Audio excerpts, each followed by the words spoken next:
So, if you feel restless, if you sense that the old way no longer fits, don't run from it. Don't drown it in distraction. Don't wait for a perfect timing. See it for what it is, an invitation. An invitation to live more honestly, more intentionally, more courageously. An invitation to align your life with truth. There comes a moment in every life when you must decide whether you will keep repeating old patterns or step into new possibilities. That moment may feel frightening, but it is sacred. Because it is the moment you stop being carried by life and start carrying your life. The Stoics would tell you, don't waste it. At some point in every journey, reflection must turn into integration. Insights are powerful, but they are wasted if they remain abstract. The Stoics never wrote or taught simply to sound wise. Their philosophy was a discipline, something lived, tested, embodied. And so, as we draw the threads together, the question is not whether you understand Stoic ideas, but whether you will integrate them into the rhythm of your days. Integration begins with clarity. By now, you've seen the patterns. Pain is inevitable, but meaning is optional. Responsibility feels heavy, but it unlocks freedom. Blame drains, but purpose builds. Circumstances shift, but mindset endures. These are not motivational slogans. They are pillars of a way of life. And pillars only matter if you stand on them. Think of your life as a house. For years, you may have built on shaky foundations, on the approval of others, on the illusion of control, on denial of pain. The storms exposed the weakness of that foundation. Stoicism offers you new ground, clarity, resilience, virtue, perspective. But no one can move the house for you. You must choose to rebuild on firmer ground. That choice is integration. How does this look in practice? It looks like catching yourself before you complain and asking instead, what can I create? It looks like pausing when anger rises and asking, what response aligns with who I want to be? It looks like journaling in the morning to remind yourself of what is within your control, and reflecting in the evening on how you lived it. It looks like grieving honestly when life hurts, but refusing to let grief become identity. It looks like saying goodbye to what no longer fits, not with bitterness, but with gratitude. Integration is not dramatic. It is steady. It is the daily rehearsal of principles until they shape your instincts. Marcus Aurelius didn't write his meditations once. He wrote them over and over, reminding himself each day of truths he already knew. Why? Because knowing is not enough. Forgetfulness is natural. The mind drifts. The culture tempts. So integration requires repetition. You don't just adopt Stoicism, you train in it. And training is never wasted. Think about how soldiers drill maneuvers endlessly. Not because they don't know them, but because in crisis, instinct matters more than intellect. Life is no different. When betrayal strikes, when plans collapse, when illness comes, you won't have time to read a book. You will fall back on what you've trained. If you have trained complaint, you'll complain. If you have trained blame, you'll blame. But if you have trained resilience, responsibility, and perspective, those will rise. That is why integration matters. At midlife, this becomes urgent. You no longer have decades to rehearse weakness. Every year matters. Every habit solidifies. The question is whether you will spend the next decade circling the same grievances or living with greater freedom. Integration is the pivot. It is the decision to let the past instruct, not imprison. To let the present shape, not distract. To let the future open, not terrify. Integration also means embracing imperfection. You will not live Stoicism flawlessly.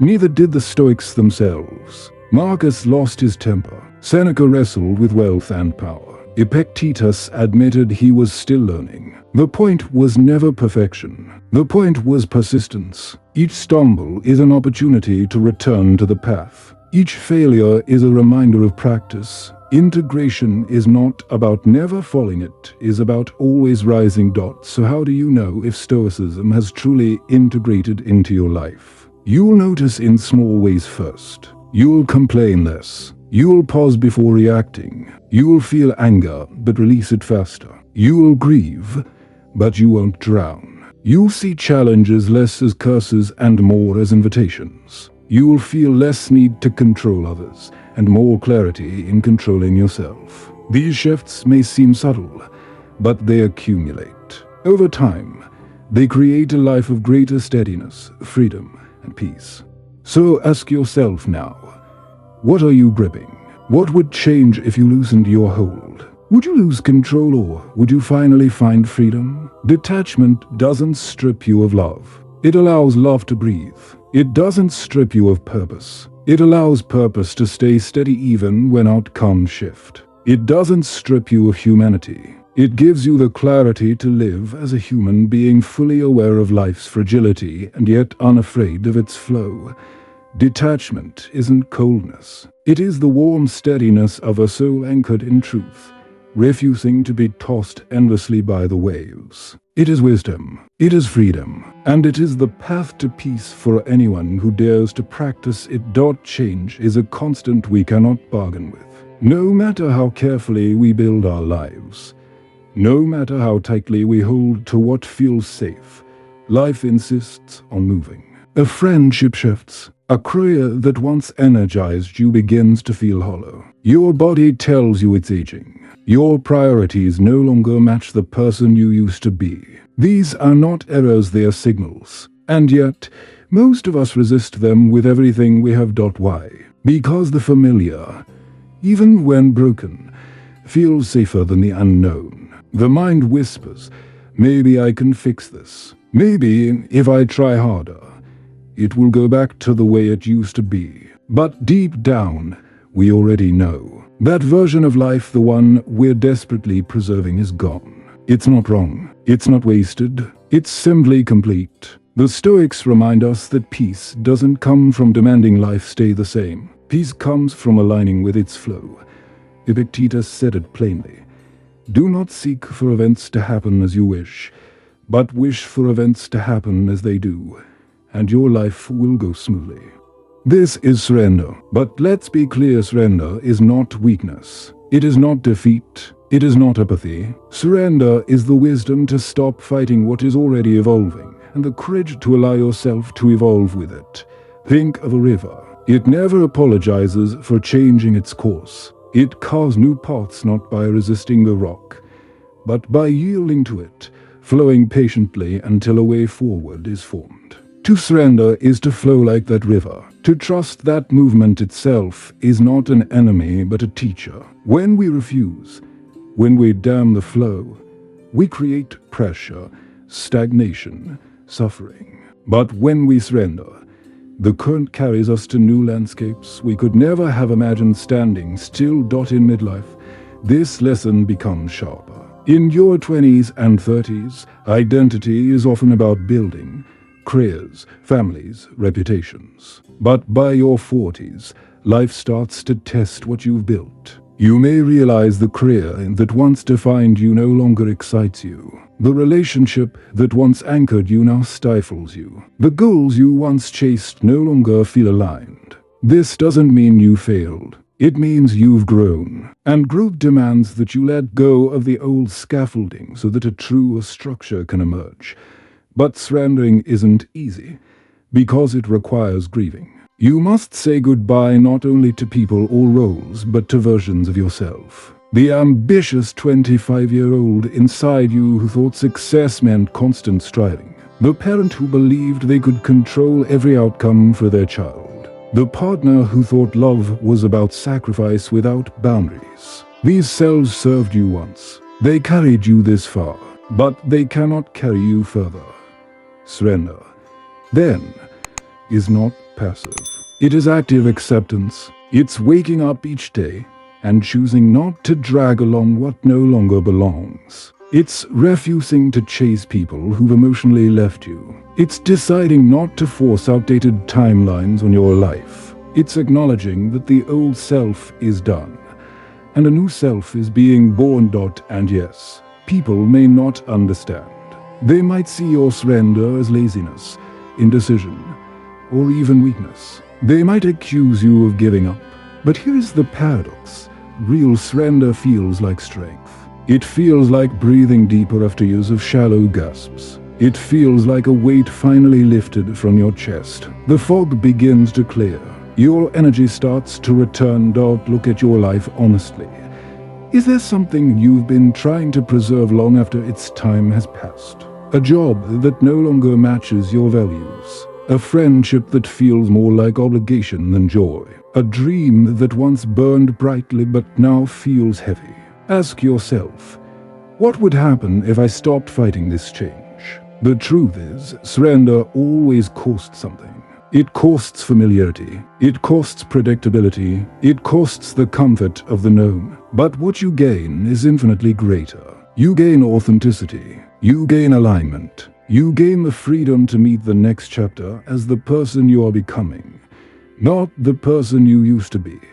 Surrender also requires faith. Not blind faith that everything will be easy, but steady faith that you are strong enough to meet whatever comes. It's the conviction, I don't know what's next, but I trust myself to face it. That trust is what transforms surrender from passivity into power. Think of Marcus Aurelius, who faced constant wars, plagues, and political unrest. He didn't surrender by giving up his duties. He surrendered by accepting what was beyond his control and focusing entirely on how he would meet it. He wrote, "You have power over your mind, not outside events. Realize this, and you will find strength. This is surrender, not retreating from life, but meeting it on its terms." Responsibility sets you free, not because it erases pain or guarantees success, but because it returns power to its rightful place within you. So the next time life tests you, don't ask, who's to blame? Ask, what can I own? Because in ownership lies liberation, and liberation is what makes life worth living. Blame is the easiest story to tell. Something goes wrong, and our minds immediately look outward. It's their fault. If only they had done better. If only life had been fairer. Blame feels good at first. It relieves us of responsibility. It lets us vent anger and preserve our pride. But the Stoics understood something crucial. Blame is a dead end. It changes nothing. It builds nothing. It keeps us stuck in the past while the future waits untouched. Blame is seductive because it gives us a villain. With a villain, our pain feels justified. We can point to a face, a system, a circumstance, and say, that's why my life looks like this. But what does blame really give you? Does it return what was lost? Does it heal the wound? Does it move you forward? No. It leaves you circling the same story, rehearsing the same grievances, living the same pain again and again. Purpose, on the other hand, is the opposite of blame. Where blame looks backward, purpose looks forward. Where blame says, this happened because of them, purpose says, this happened and now here is what I will do with it. Purpose transforms the same event into fuel. Instead of staying chained to resentment, you rise into responsibility. And in that rising, you reclaim your freedom. Marcus Aurelius, in the middle of plague and political betrayal, could have endlessly blamed enemies, fortune, even the gods. Instead, his journals are filled with reminders. What is in my control? What virtue can I practice here? That is the language of purpose. He did not waste energy blaming what he could not change. He directed energy toward living with integrity in the midst of chaos. Think about how blame appears in modern life. You fail at a project, and you blame your colleagues. You struggle financially, and you blame the economy. You feel unfulfilled in relationships, and you blame your partner. Each of these may contain truth. Colleagues may indeed falter. Economies may indeed struggle.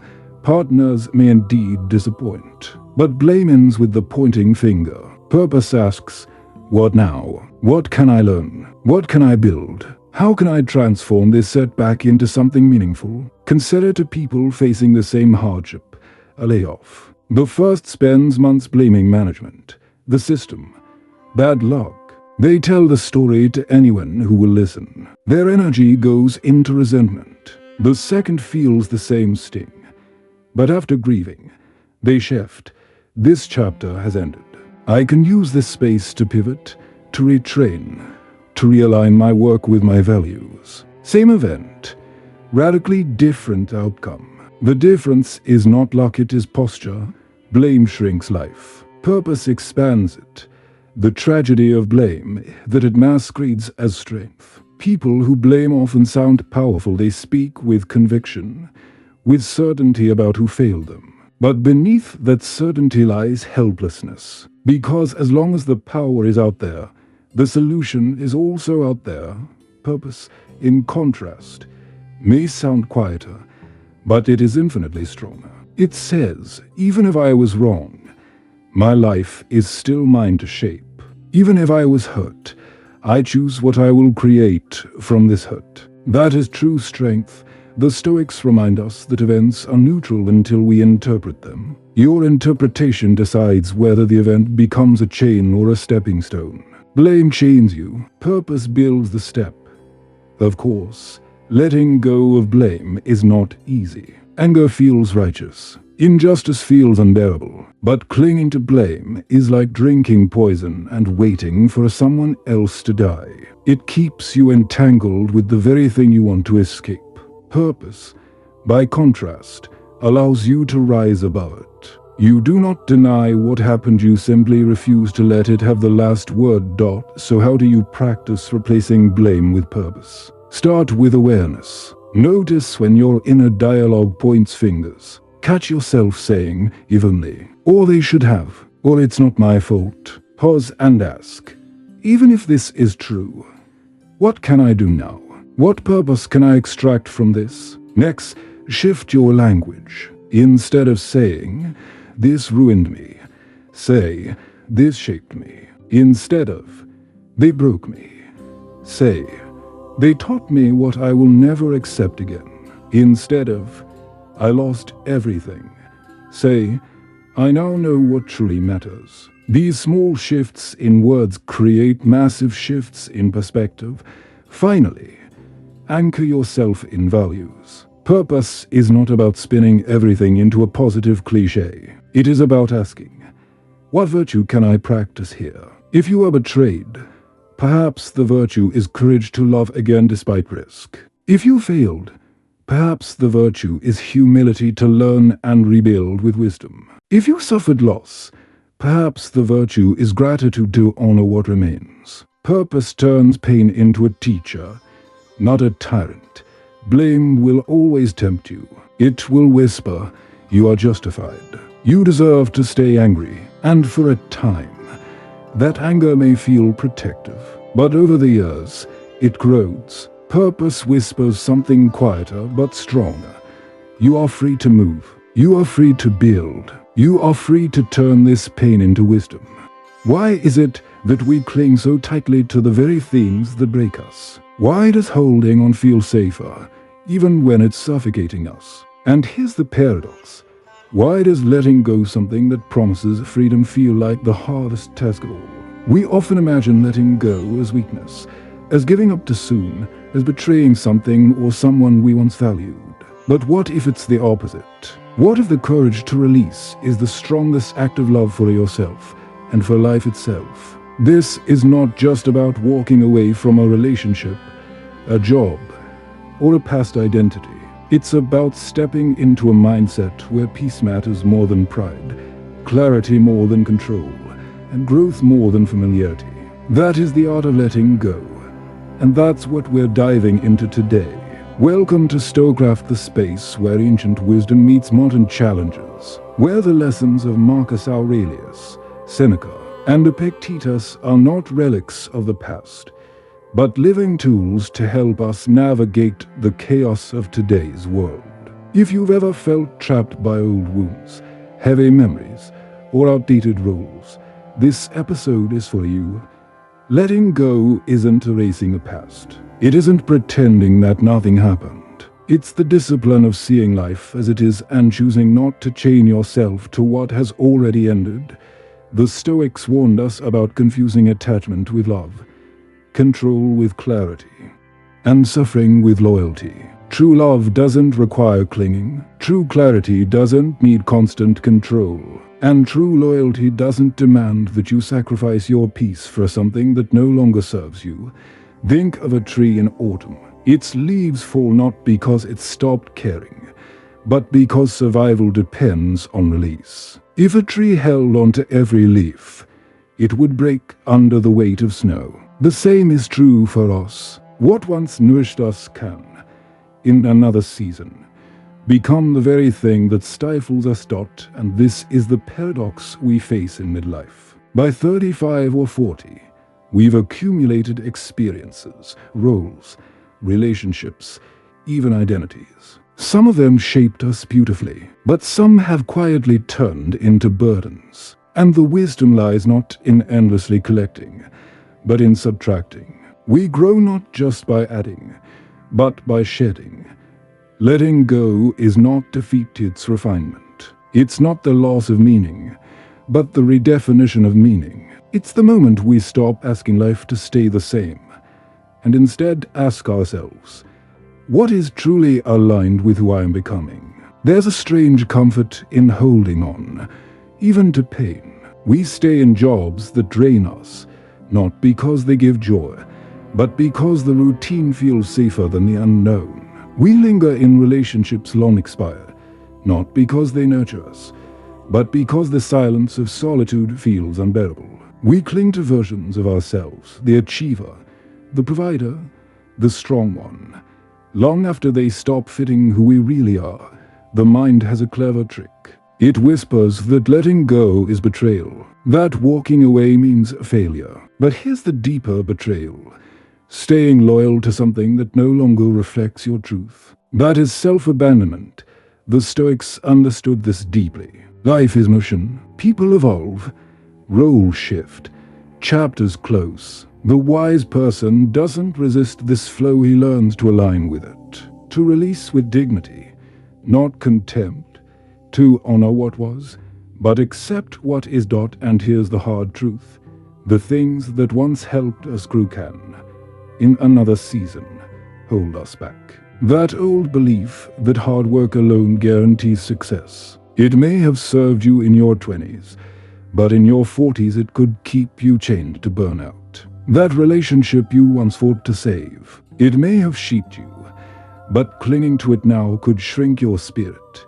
The question then becomes, what are you carrying today that has quietly turned into weight? What do you revisit every day, not because it inspires you, but because it feeds fear or ego? What part of your identity feels like a costume you've outgrown? These questions are uncomfortable, but discomfort is the doorway to clarity. And clarity, though painful at first, is the very beginning of freedom.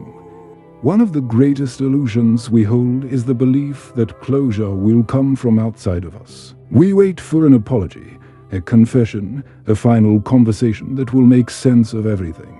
We tell ourselves that once we receive that missing piece, we'll be free. But more often than not, that moment never arrives. The Stoics remind us that closure is not granted, it is created. It is not something handed to us, but something we decide within ourselves. You do not need someone else to bless your healing. You only need the courage to accept what has already ended. Think about it. How much of your life has been spent replaying a scene, rehearsing what you wish you had said, or imagining how someone else should have acted? That constant repetition doesn't bring peace, it prolongs pain. And yet, we resist letting go because we think it would mean that what happened didn't matter. But that's not true. Letting go means it mattered, and you still choose not to be chained to it. Closure rarely arrives with fanfare. Sometimes it's a quiet evening when you realize you haven't checked their social media in weeks. Sometimes it's the morning you wake up and notice your chest feels lighter. Sometimes it's simply the decision to stop watering what no longer grows. The Stoic doesn't chase closure in conversations. He finds it in acceptance. He doesn't demand explanations. He learns that the most powerful sentence you can say is, "It ended. It hurt. I learned. I move forward." So today, take responsibility. Step forward, test the wall, press the circle, lead yourself beyond limitation. Because the greatest freedom you will ever know is not freedom from challenge, it is freedom from the belief that you cannot grow. The future often feels mysterious, as though it is something waiting to be revealed. A hidden script we can only discover one page at a time. But the Stoics believe something different. They saw the future not as a mystery, but as an extension of the present. The choices you make today, the posture you take toward life, the story you tell yourself, all of these quietly shape the path you will walk tomorrow. In short, your mindset writes your future. Mindset is not about blind optimism or pretending difficulties don't exist. It is about the lens through which you interpret reality. Two people can experience the exact same event. One sees disaster, the other sees opportunity. One collapses, the other grows stronger. The difference is not in fortune, it is in perspective. And perspective, cultivated daily, becomes destiny. Marcus Aurelius reminded himself constantly, the happiness of your life depends upon the quality of your thoughts. He was not writing a motivational slogan. He was recognizing a truth he lived every day as emperor. Surrounded by betrayal, plague, and war, he could have surrendered to despair. Instead, he trained his mind to focus on what was within his control: virtue, action, perspective. That mindset did not erase hardship, but it shaped the way he carried it. And in shaping the way he carried it, it shaped the future he created. Think about how mindset plays out in daily life. You lose a job. One mindset says, "This is the end of me. I'm worthless without this title." Another says, "This is painful. Yes, but it frees me to redirect my skills, to align my work with deeper values." Same event, two futures. Or take heartbreak. One mindset says, "I'll never trust again." Another says, "This ending hurts, but it also teaches me what I value in love, and it clears space for what's real." Again, same event, two futures. The danger is that most people live without examining their mindset. They absorb it from family, culture, media, past wounds. They operate as though thoughts are passive reflections rather than active choices. But the Stoics insisted otherwise. They saw thoughts as seeds. Each one planted, repeated, and rehearsed grows into action. Action grows into habit. Habit grows into character, and character writes your destiny. If you constantly feed yourself thoughts of limitation, I'm stuck, life is unfair, you will build a future consistent with those beliefs. You will miss opportunities because you aren't looking for them. You will sabotage progress because you don't believe it belongs to you. You will shrink your own possibilities without realizing it. But if you train your mindset towards strength, I can adapt. I will endure. I choose to act with virtue. You will build resilience that no external force can break. This doesn't mean ignoring reality. The Stoic does not deny hardship. They simply refuse to let hardship dictate the script. They ask, what interpretation empowers me? What mindset keeps me aligned with virtue? That choice, repeated daily, becomes a habit of thought that rewrites the future one step at a time. Consider the example of Epictetus. He was born into slavery, endured cruelty, and carried physical injury for life. His circumstances were bleak, yet his mindset declared, "My body can be bound, but my mind is free." That belief shaped the way he lived, the way he taught, the way he influenced countless others. If his mindset had been, "I am nothing but a slave," his life would have been very different. Instead, He wrote a future rooted in freedom of spirit. Or look at modern life. Imagine two people both facing financial stress. One mindset spirals into panic. I'll never escape this. The system is rigged. I'm doomed. The other mindset acknowledges the stress but asks, what can I control? How can I learn, budget, adapt, and grow? One future collapses into debt and despair. The other, while not easy, builds discipline, creativity, and eventual stability. The difference is not in money. It is in mindset. Mindset also determines how you relate to time. Some live trapped in the past, replaying old wounds. Their future is already written by what has already happened. Others live only in fantasy, waiting for tomorrow to magically solve today's struggles. But the Stoics taught presence not as escape, but as practice. They knew that by shaping today's thoughts, you were shaping tomorrow's path. Presence is not withdrawal from the future. Presence is authorship of it. This truth becomes more urgent in midlife. By the time you reach your late 30s or 40s, you have enough history to believe the script is set. You may think, this is who I am. This is what I do. Nothing will change now. But that is mindset speaking, not truth. The Stoics remind us that as long as breath remains, authorship remains. Mindset is not about age, it is about posture. And posture can change at any time. So how do you cultivate a mindset that writes a future worth living? First, practice awareness. Notice the story you tell yourself daily. Are you rehearsing limitations or possibilities? Are you repeating the language of victimhood or of agency? Awareness breaks the spell of unconscious thought. Have you ever noticed how heavy it feels to hold on? The constant checking, the endless analyzing, the unspoken tension that follows you everywhere. Holding on drains not only your heart, but your energy, your focus, even your physical strength. And yet, when you finally release, something shifts. Energy begins to return. Focus sharpens. Creativity flows again. It's as if by loosening your grip, you've unlocked the space for a life to re-enter. Letting go isn't about losing, it's about redistributing your power. Imagine carrying a backpack filled with stones. Each stone is a grudge, an old story, an outdated identity. You've carried it so long that you forget it's there. But once you set it down, you realize just how much lighter and freer you feel. The Stoics knew that peace doesn't come from accumulation. It comes from elimination, from removing the unnecessary weight, not adding more of it. Marcus Aurelius constantly reminded himself to strip away what was unessential, to return to simplicity. So start small. Choose one thing, a belief, an expectation, a resentment, and hold it up to the light. Ask, does this help me grow? Or does it keep me stuck? If it keeps you stuck, it's not worth your energy. Release it. Free that energy for what truly matters.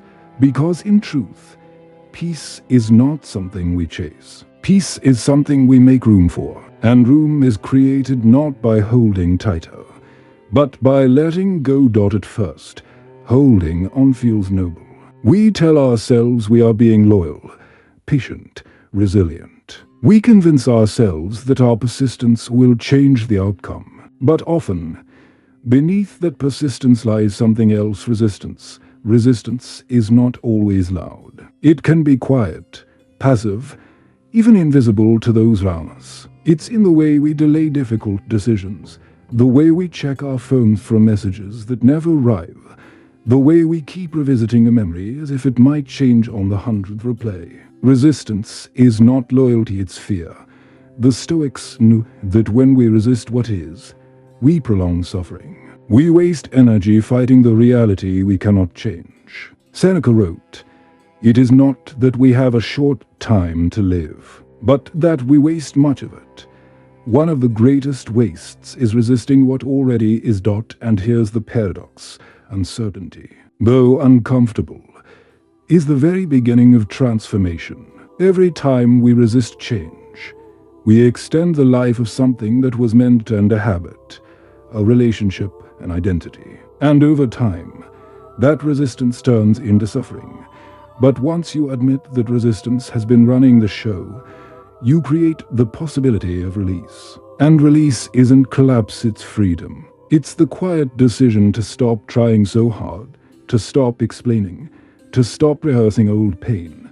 The Stoic doesn't waste his energy resisting the truth. He redirects it toward embracing what is real, and in that acceptance, he finds the peace that resistance could never offer. Pruning is not punishment. It is devotion. A gardener doesn't cut branches because he despises the tree, but because he loves it enough to remove what steals its light. The same is true of your inner life. Over time, obligations creep in, half-hearted commitments, inherited expectations, performances you put on for rooms that no longer see you. They tangle round your attention until the canopy thickens and the fruit stops coming. The antidote is not to add more fertilizer of productivity tips, but to pick up the shears of discernment and cut courageously. Marcus Aurelius returned to this again and again. Strip away what is not essential. Simplicity is not a minimalist aesthetic. It's a moral stance. When you choose fewer, better commitments, you recover depth. You stop scattering yourself across a dozen shallow tasks and give your best hours to the work that actually stretches you. In midlife, this becomes decisive. You no longer have the luxury of wasting years in rooms that feed your ego but starve your soul. Pruning is how you move from impressive to important. Practical pruning is gentle but firm. It sounds like refusing the invitation that flatters your image but dilutes your mission. It looks like turning notifications off during the first 90 minutes of the morning so your mind isn't colonized before you have a chance to think. It feels like the awkward conversation where you say, "I can't carry this role anymore," and then you live with the silence that follows. At first, there is fear. Who will I be without this branch?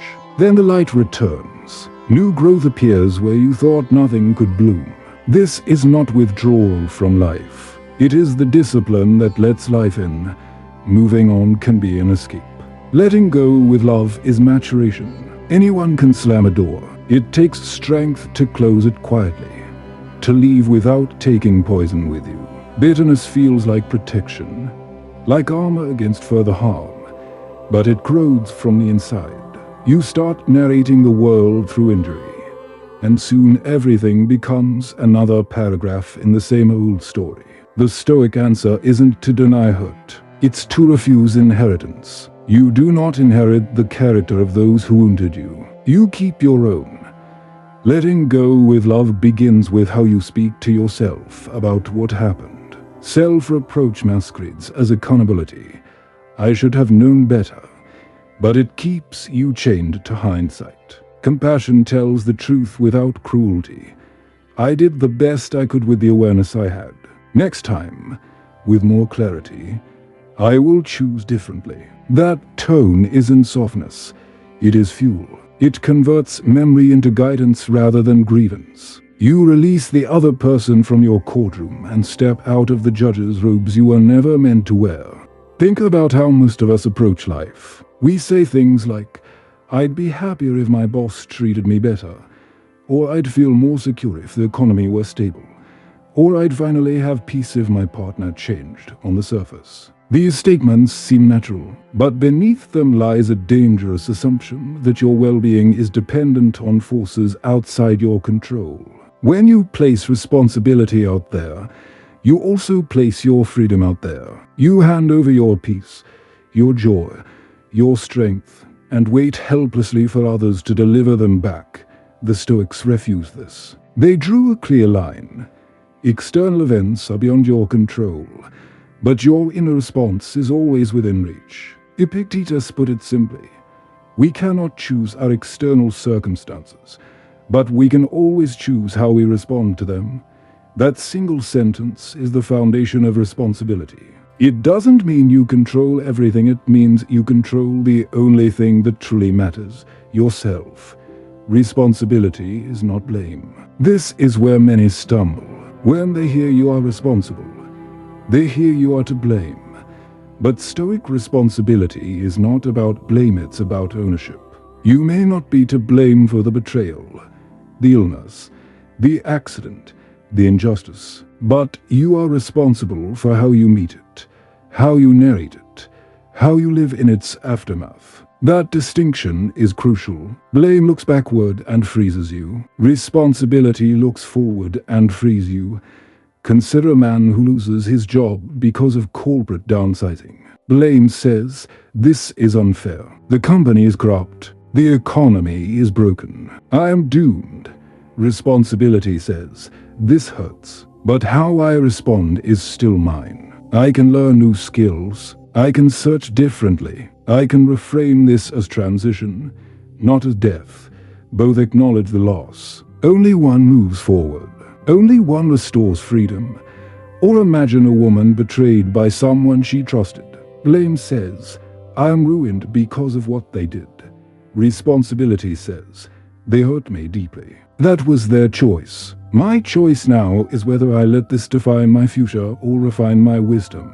Again, same event, different posture. Responsibility does not erase the wound, but it prevents the wound from becoming your identity.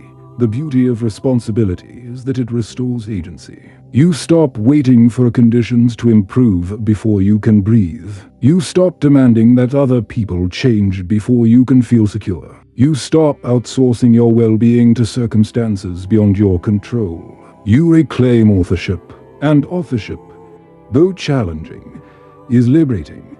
Marcus Aurelius lived this in practice. As emperor, he faced plague, betrayal, war, and political chaos. He could have spent his days blaming fortune, enemies, or incompetent allies. Instead, his journal shows a man constantly reminding himself, you have power over your mind. He didn't deny the hardships. He chose to frame them as opportunities to practice patience, justice, courage, and wisdom. He accepted responsibility for his reactions, and in that acceptance, he found freedom no throne could guarantee. In our modern world, responsibility is often avoided. People prefer the comfort of excuses. I can't change because of my past. I'd be happier if I had more money. I'd take risks if I weren't so unlucky.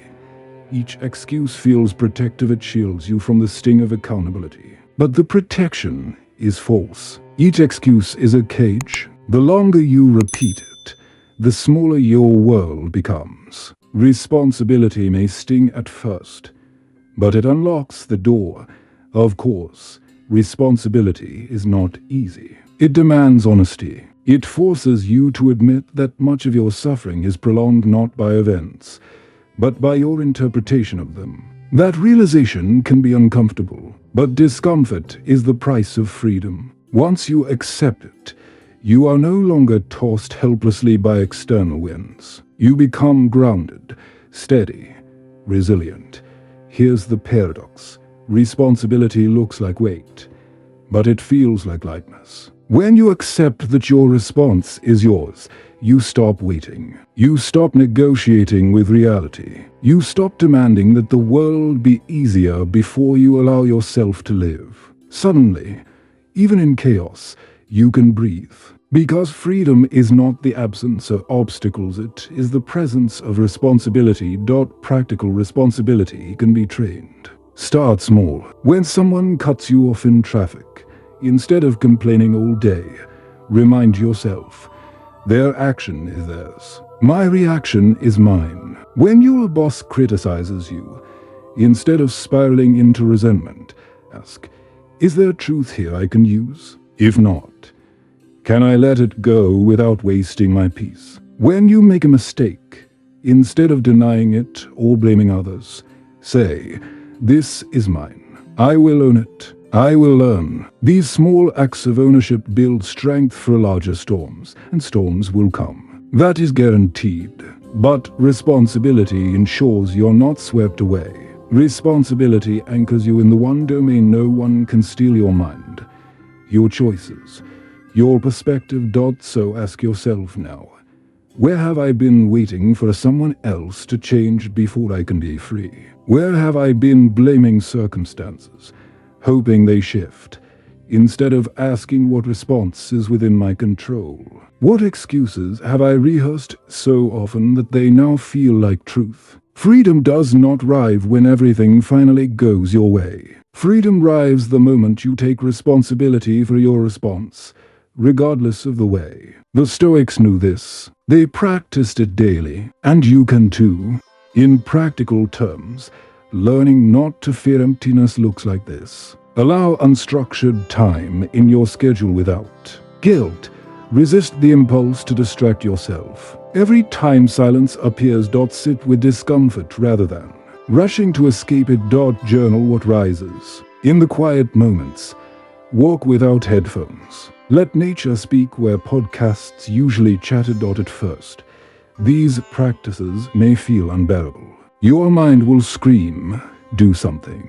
But gradually, you'll notice something beneath the noise, your own voice. The one drowned out by demands and obligations. The one that knows what you actually value, not what you've been told to value. That is clarity, and clarity only comes when you make room for it. The paradox is this: emptiness is not the absence of life, it is the beginning of it. Just as the soil must be cleared before new seeds are planted, the soul must be emptied before it can grow. Just as winter strips the trees bare before spring, so must our lives strip away the excess before renewal. If you can hold steady in the silence, you will find that emptiness is not a void, but a fertile ground. Midlife offers a unique opportunity for this practice. In youth, emptiness feels like failure. In old age, emptiness feels like loss. But in the middle, emptiness can feel like possibility if you allow it. It can be the space in which you ask, who am I, beyond my rules? What matters to me, beyond success? What would my life look like if I stopped filling it with noise and started filling it with meaning? Do not fear emptiness. Fear distraction. Fear the endless filling of your soul with things that do not serve you. Fear living so crowded that clarity never has a chance to visit. Because the truth is, a cluttered life is not a rich life. A crowded mind is not a wise mind. The Stoic knows this. Peace is not found in what you add, but in what you subtract. So the next time you find yourself in silence, resist the urge to escape. Sit with it. Let it stretch. Let it echo. Let it strip away the noise until only what is real remains. For in that emptiness lies clarity, and in clarity lies the beginning of everything true. Emptiness is not the enemy. It is the threshold. Walk through it. We long for closure. We tell ourselves that if we could just get one last conversation, one honest explanation, one genuine apology, we would finally be able to move on. We imagine closure as a gift the world owes us, a neat bow tied around the mess, a perfect ending that allows us to walk away without questions. But the Stoics knew what life continually proves. Closure does not come from others. It comes from us. Think of how much energy is wasted waiting for someone else to deliver resolution. You replay arguments, hoping someday they'll admit they were wrong. You craft letters in your head that you'll never send, waiting for the chance to explain your side. You watch for signs that they might change their mind, that they might recognize your pain. But all this waiting does one thing: it traps you in a story that has already ended. The Stoic does not wait. The Stoic creates closure through acceptance. Acceptance is not resignation. It is not saying that what happened was fair or right.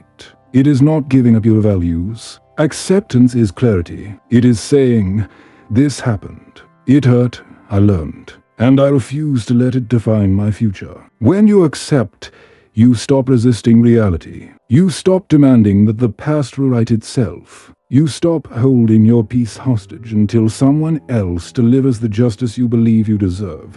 The hardest truth is this: the apology may never come.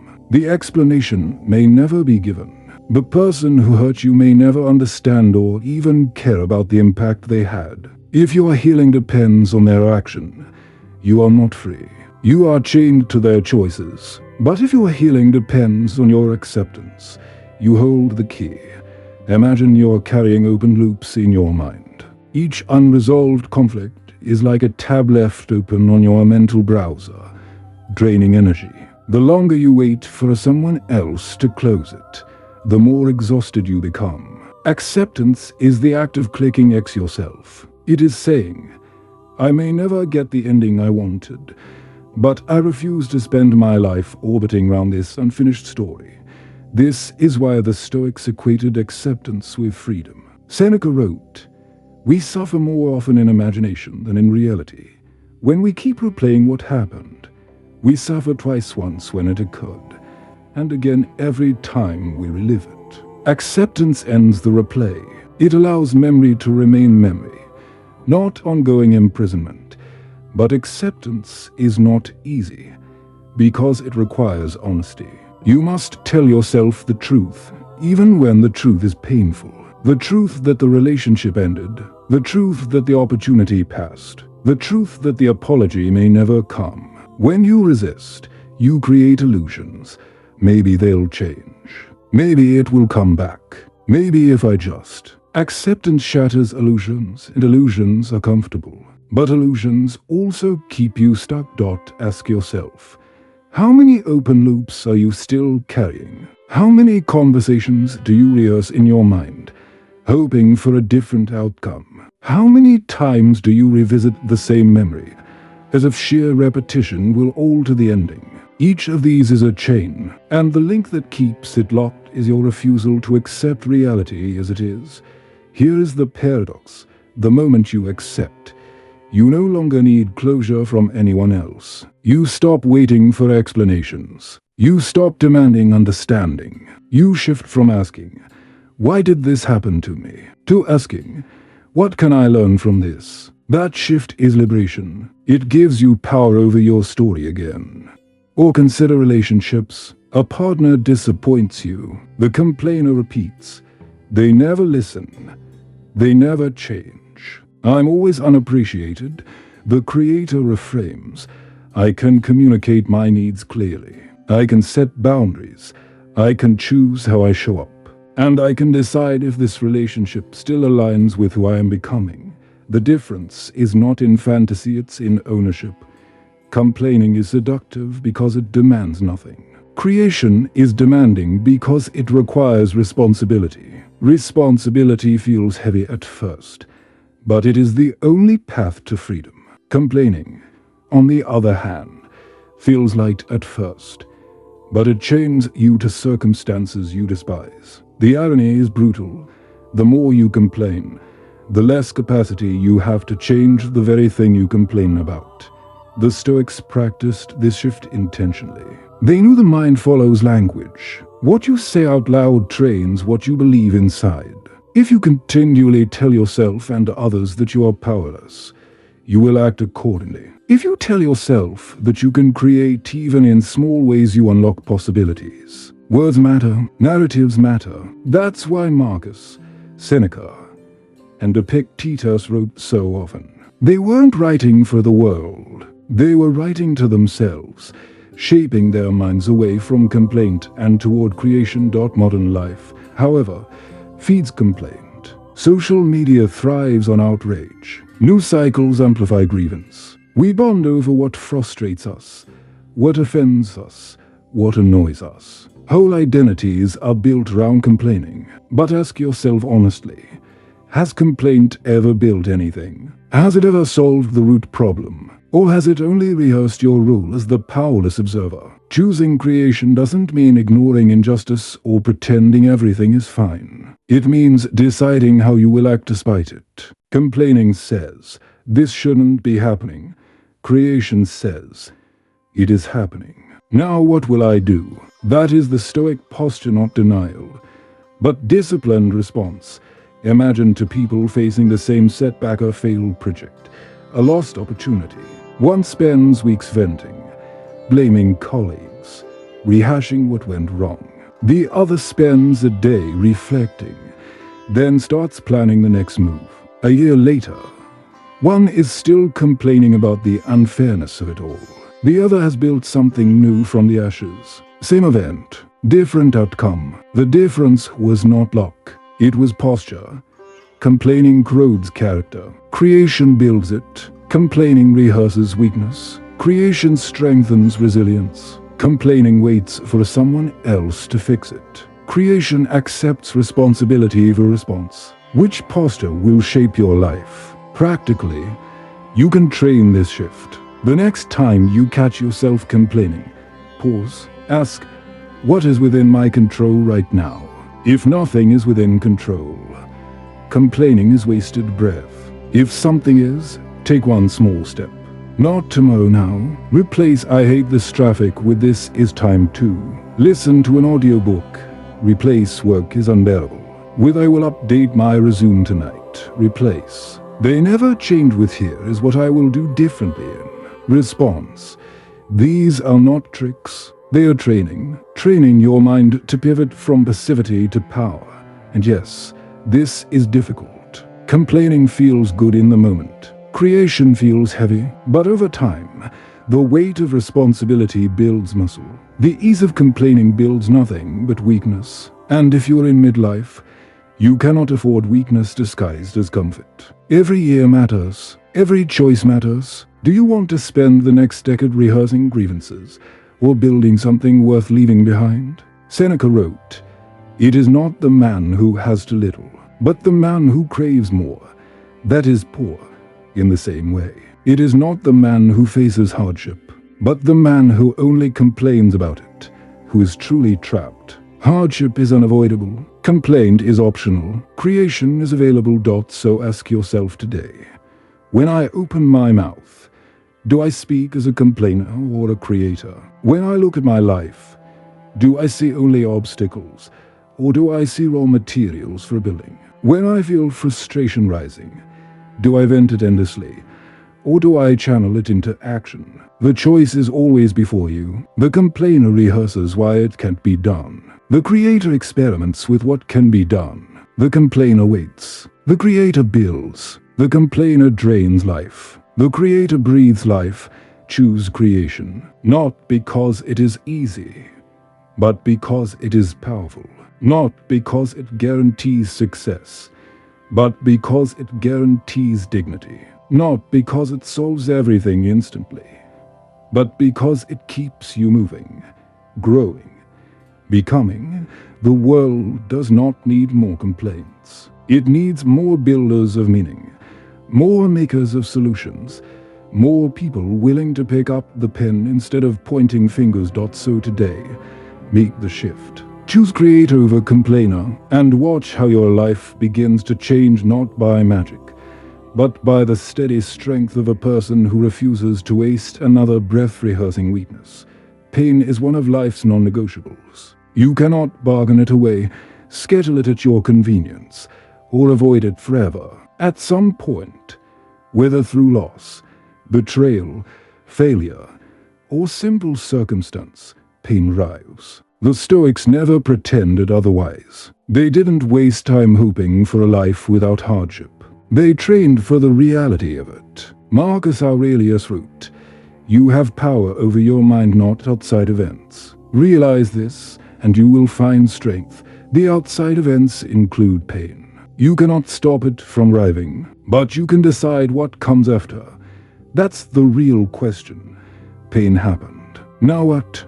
Most people believe their limitations are absolute. They look at their upbringing, their personality, their circumstances, and they conclude, this is as far as I can go. The problem is not the limit itself, it is the belief in its permanence. The Stoics challenged this idea fiercely. They saw limitation not as destiny, but as training. They knew that the boundaries we see are often self-imposed, reinforced by habit and fear rather than reality. The truth is, everyone has limitations. Bodies age, circumstances shift, skills have ceilings. But the greatest limitation is rarely external. It is the story you tell about what you cannot do. The Stoics invite us to test that story, to ask, is this really impossible?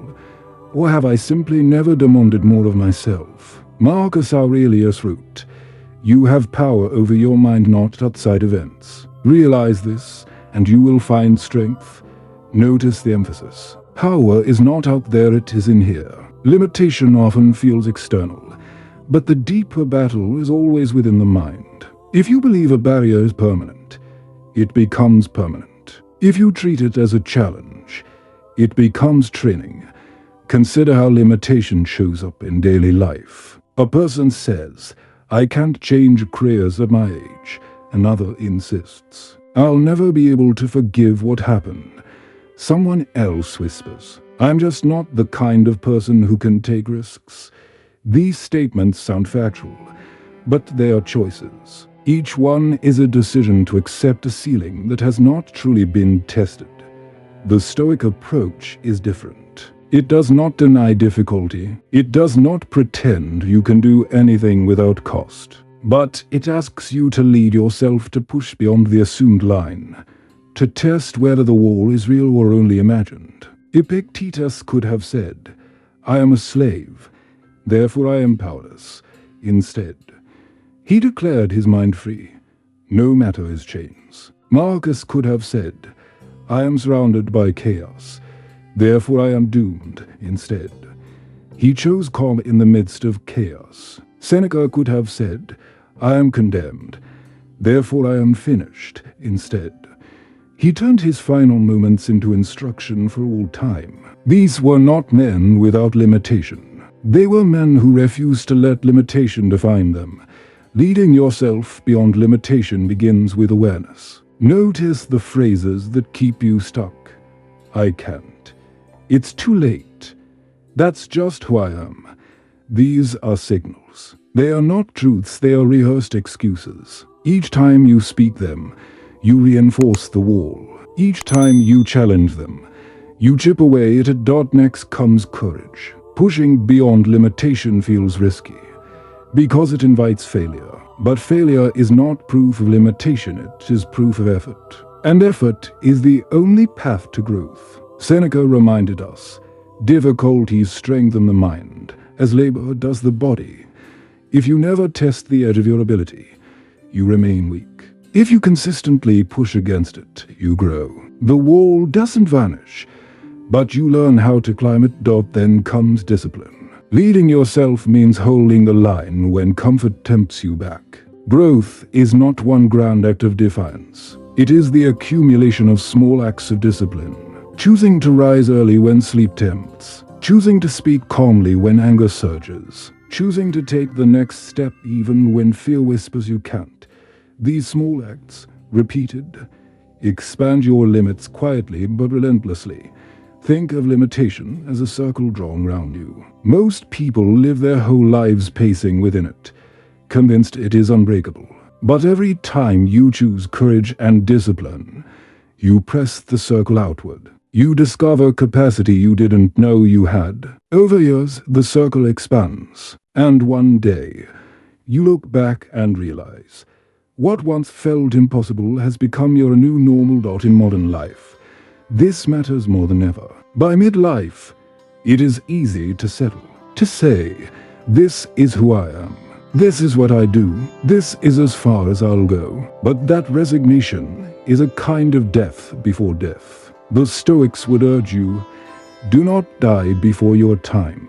Do not let comfort calcify into limitation. Keep pressing the circle outward, not recklessly, not in pursuit of vanity, but in pursuit of becoming the fullest version of yourself.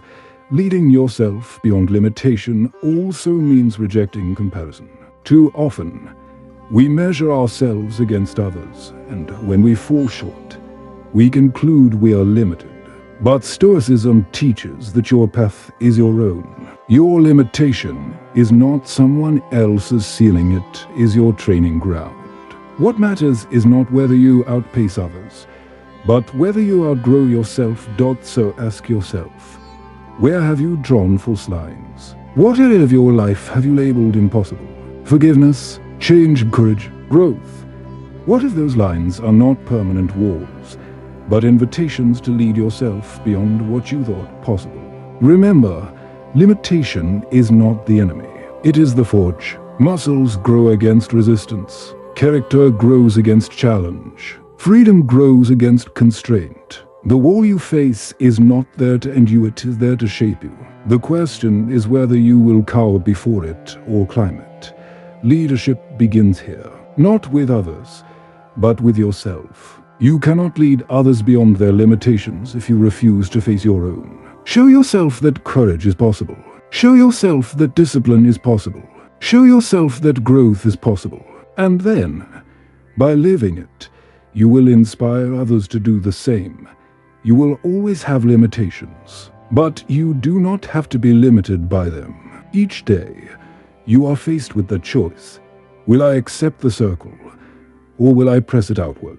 Will I pace in place, or will I lead myself into new territory? That choice defines your life far more than circumstance ever will. This is the key. Your past cannot be undone, but it can be reinterpreted. And interpretation is power. The same wound can either chain you to bitterness or propel you into wisdom. The same mistake can either brand you as a failure or train you into strength. The difference is not in the event, it is in the meaning you choose to give it. Consider your own story.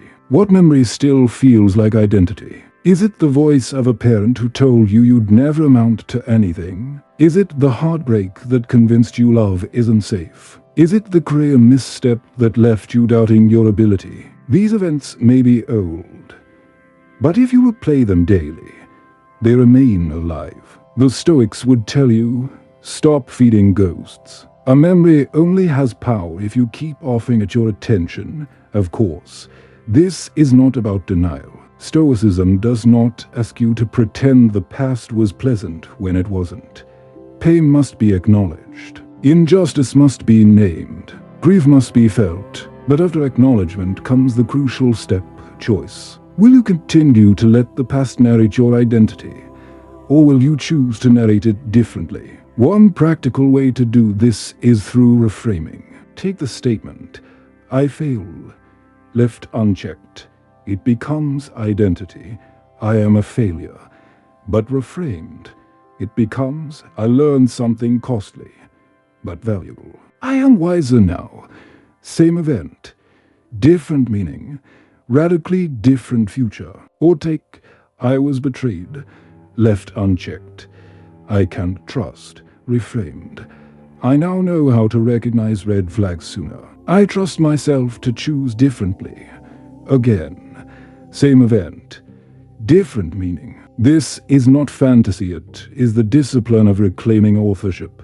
The modern world tempts us to stay chained to the past. Algorithms feed us nostalgia, reminding us constantly of memories we may or may not want to revisit. Therapies and self-help sometimes risk trapping people in endless excavation of old wounds, as if reliving them repeatedly is the same as healing them. But the Stoic path is different. It says, another lesson, then move. Do not confuse staring at scars with growing stronger. Strength is built by carrying scars forward as wisdom, not as excuses. Ask yourself, if your past no longer dictated your present, what would change? Who would you be without that old story? The answer may scare you, because it means leaving behind an identity even if that identity was painful. It was familiar. But growth always demands courage, and courage begins with realizing, I am not what happened. I am who I choose to be now. This truth is especially vital in midlife. By 35 or 40, you carry enough history to believe the script is already written. You may think, if it hasn't happened by now, it never will. Or, I've made too many mistakes to change. But these are illusions. History is not destiny. Some of the world's most profound contributions came from people who only began after midlife. The Stoics would urge you, do not let the weight of the past suffocate the possibility of the present. Your past is real. It shaped you, but it does not own you. You can honor it without worshipping it. You can remember without reliving. You can carry lessons without carrying chains. The power lies not in erasing the story, but in editing its meaning. And the moment you realize that, You become free. So today, write a new line. Take back the pen. Instead of repeating, I am what happened, declare, I am what I choose to do with what happened. That shift alone can transform your future. Because you are not your past. You are the author who can choose what comes next. Complaining is one of the easiest habits to fall into. It costs nothing, demands no risk, and feels strangely satisfying in the moment. You spill your frustration. Someone nods in sympathy, and for a brief time you feel lighter. But the Stoics knew this was an illusion. Complaining is not release, it is reinforcement. Every time you voice resentment without action, you carve the groove deeper. The problem doesn't shrink. You do at first. The pattern is subtle. You complain about traffic, about the weather, about colleagues. These seem harmless enough, but repetition trains the mind. Soon, complaining becomes your lens. You begin to see life not as it is, but as a series of inconveniences designed to irritate you. The danger isn't just in the negativity, it's in the passivity. Complaining positions you as powerless, a bystander in your own story. And the more you rehearse powerlessness, the more powerless you become. The alternative is to choose creation. Creation doesn't mean painting a masterpiece or launching a business, though it can. It means shifting from reaction to response, from passivity to agency, from saying, why is this happening to me, to asking, what can I build from this? The complainer asks, who is to blame? The creator asks, what can I do now? One spirals downward, the other steps forward. Marcus Aurelius faced betrayals, wars, and plagues. He could have filled his journals with complaints about incompetent generals, corrupt senators, or cruel fortune. Instead, he turned inward. He asked, what is within my control? What virtue can I practice here? How can I serve despite the chaos? His writings are not rants, they are reminders. Reminders that even when the world is unjust, your response is still yours to shape. Think about how this applies to everyday life. You dislike your job. The complainer says, my boss is impossible. The system is broken. I'm stuck here forever. The creator says, this situation drains me. What skills can I develop? What network can I build? What next step can I take to change it? Same reality, different posture. One reinforces stagnation, the other builds momentum. Acceptance doesn't mean you stop caring. It means you stop confusing caring with control. You can still value what was, still honor its place in your journey, without needing it to end on your terms. Acceptance allows you to carry the memory lightly. Instead of dragging it like a chain, consider how this plays out in everyday life. You lose a job unexpectedly. Without acceptance, you spiral. They didn't appreciate me. It wasn't fair. I need to know why. With acceptance, you acknowledge, this chapter ended. It hurts. But now I'm free to explore what's next. You go from dwelling on blame to directing your energy toward rebuilding, or take a relationship that ended badly. Without acceptance, you wait for a closure. The apology, the recognition, the admission of guilt. With acceptance, you create your own closure. It ended. It hurt. I learned. I am moving forward. You stop handing your future to someone who already belongs in your past. Acceptance also heals your relationship with yourself. Many of us demand closure from our own mistakes. We think, if only I could go back and fix it, I'd finally forgive myself. But the past cannot be edited. Acceptance says, yes, I failed. Yes, I regret. But I am not defined by that failure. I choose to use it as fuel, not a prison. This is self-closure. And here's the hidden gift. Acceptance brings peace faster than any explanation could. Even if you received the apology, even if you heard the explanation, would it truly change what happened? Would it erase the loss? No. It might soothe your pride temporarily, but lasting peace still comes from within. Acceptance bypasses the need for external repair and gives you internal release. So how do you practice it? Begin by naming the truth plainly. Instead of saying, "Maybe they'll come back," say, "It ended." Instead of saying, "I can't move on until they explain," say, "They may never explain. That's okay." Instead of saying, "I'll heal when," say, "I can heal now, because I choose to." Language shapes perspective, and perspective shapes freedom. Next, remind yourself that acceptance is not about approval. You don't have to say what happened was good. You only have to say it happened. That distinction matters. You are not rewriting the past. You are rewriting your relationship with the past. Finally, shift your focus forward. Once you accept, you release energy. That energy must go somewhere. Direct it toward growth, toward building what comes next, toward living in alignment with who you are becoming, rather than who you were. Closure, then, is not something you wait for. It is something you create, not through someone else's words, but through your own conviction. The Stoics remind us, the world does not owe you resolution, but you owe yourself peace. And peace begins the moment you stop resisting reality. So ask yourself today, what story am I still waiting for someone else to finish? What would happen if I accepted that it has already ended? Could I finally close the loop not with their permission, but with my own courage? Because closure is not a door someone else shuts for you. It is the door you walk through when you realize you are ready to live beyond what once broke you. Acceptance is the key. Use it.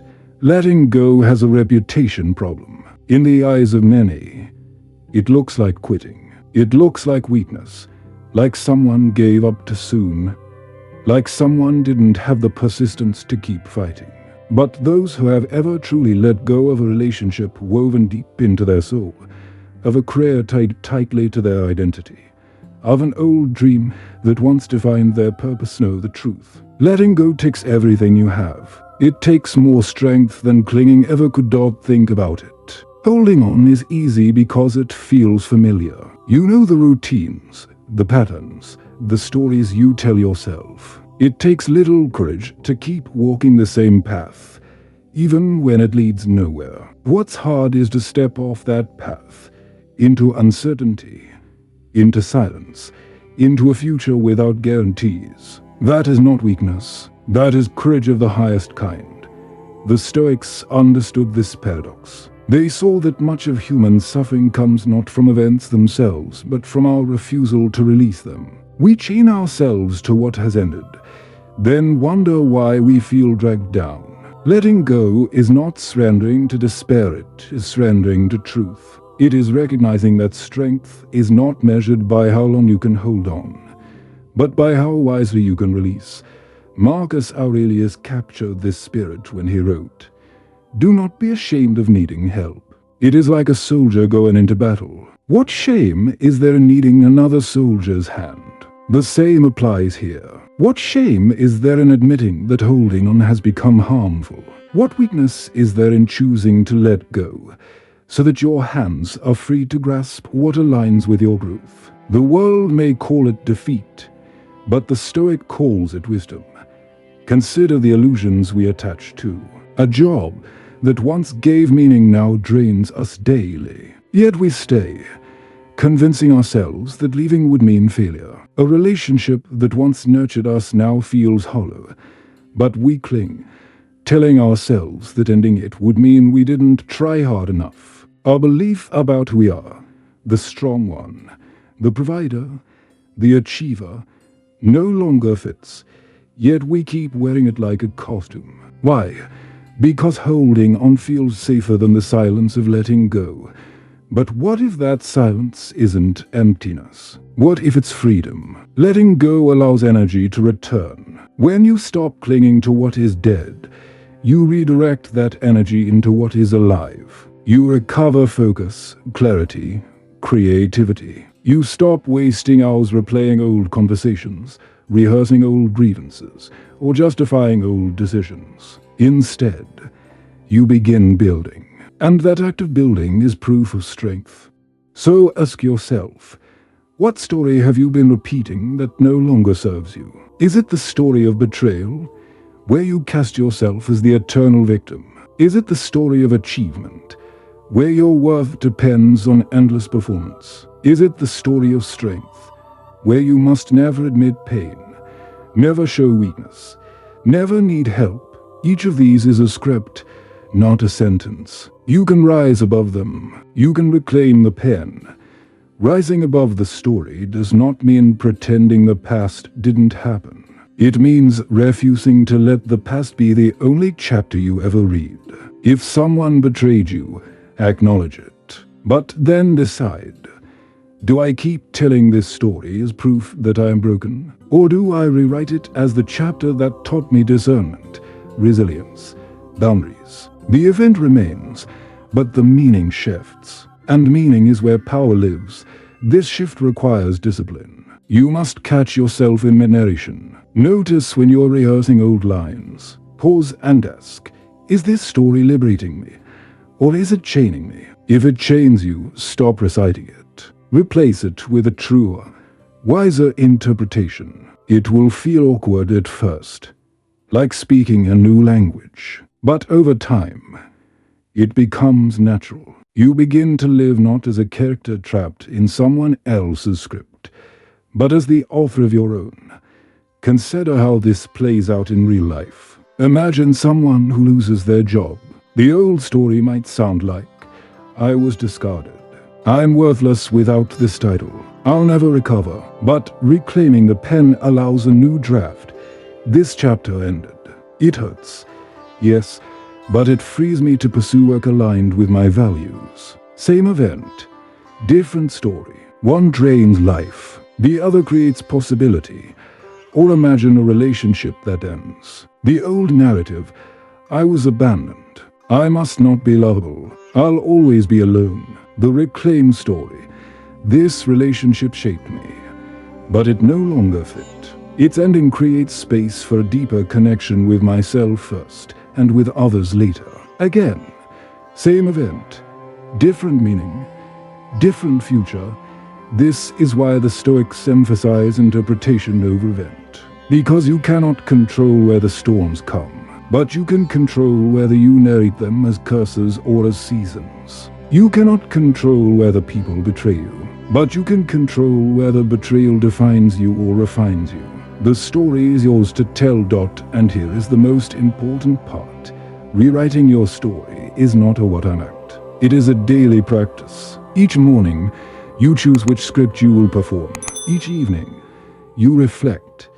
Did I live today as a character trapped by old narratives, or as the author of my own? Journaling, reflection, even quiet conversation with yourself, these are the tools by which you reclaim the pen. Of course, the world will try to hand you scripts. Advertisers will tell you that your story is incomplete without their product. Employers may treat you as though your story begins and ends with your job performance. Even family may insist on casting you in a role you no longer want to play. It takes courage to decline the script, to say, thank you, but I am writing my own lines now. That courage may cost you approval. But approval is fleeting. Integrity is lasting. So today, I invite you to ask, whose words are you reciting? Whose pen has been writing your chapters? And what would your life look like if you rose above the old story and reclaimed the pen? You cannot rewrite the past, but you can rewrite its meaning. You cannot control every event, but you can control the narrative you build from it. And the narrative you build will shape the future you step into. Rise above the story. Reclaim the pen. Because the author was always you. There is a sentence many of us whisper to ourselves in the quiet, often without even realizing it. I am what happened to me. It hides in the way we speak about our lives, in the way we explain our choices, in the way we justify our fears. We say, I can't trust people because I was betrayed. Or, I'll never succeed because I failed before. Or even, this is just who I am, I've always been this way. The past becomes not just a memory, but an identity. And once you wear it as identity, it begins to shape your future as if nothing else were possible.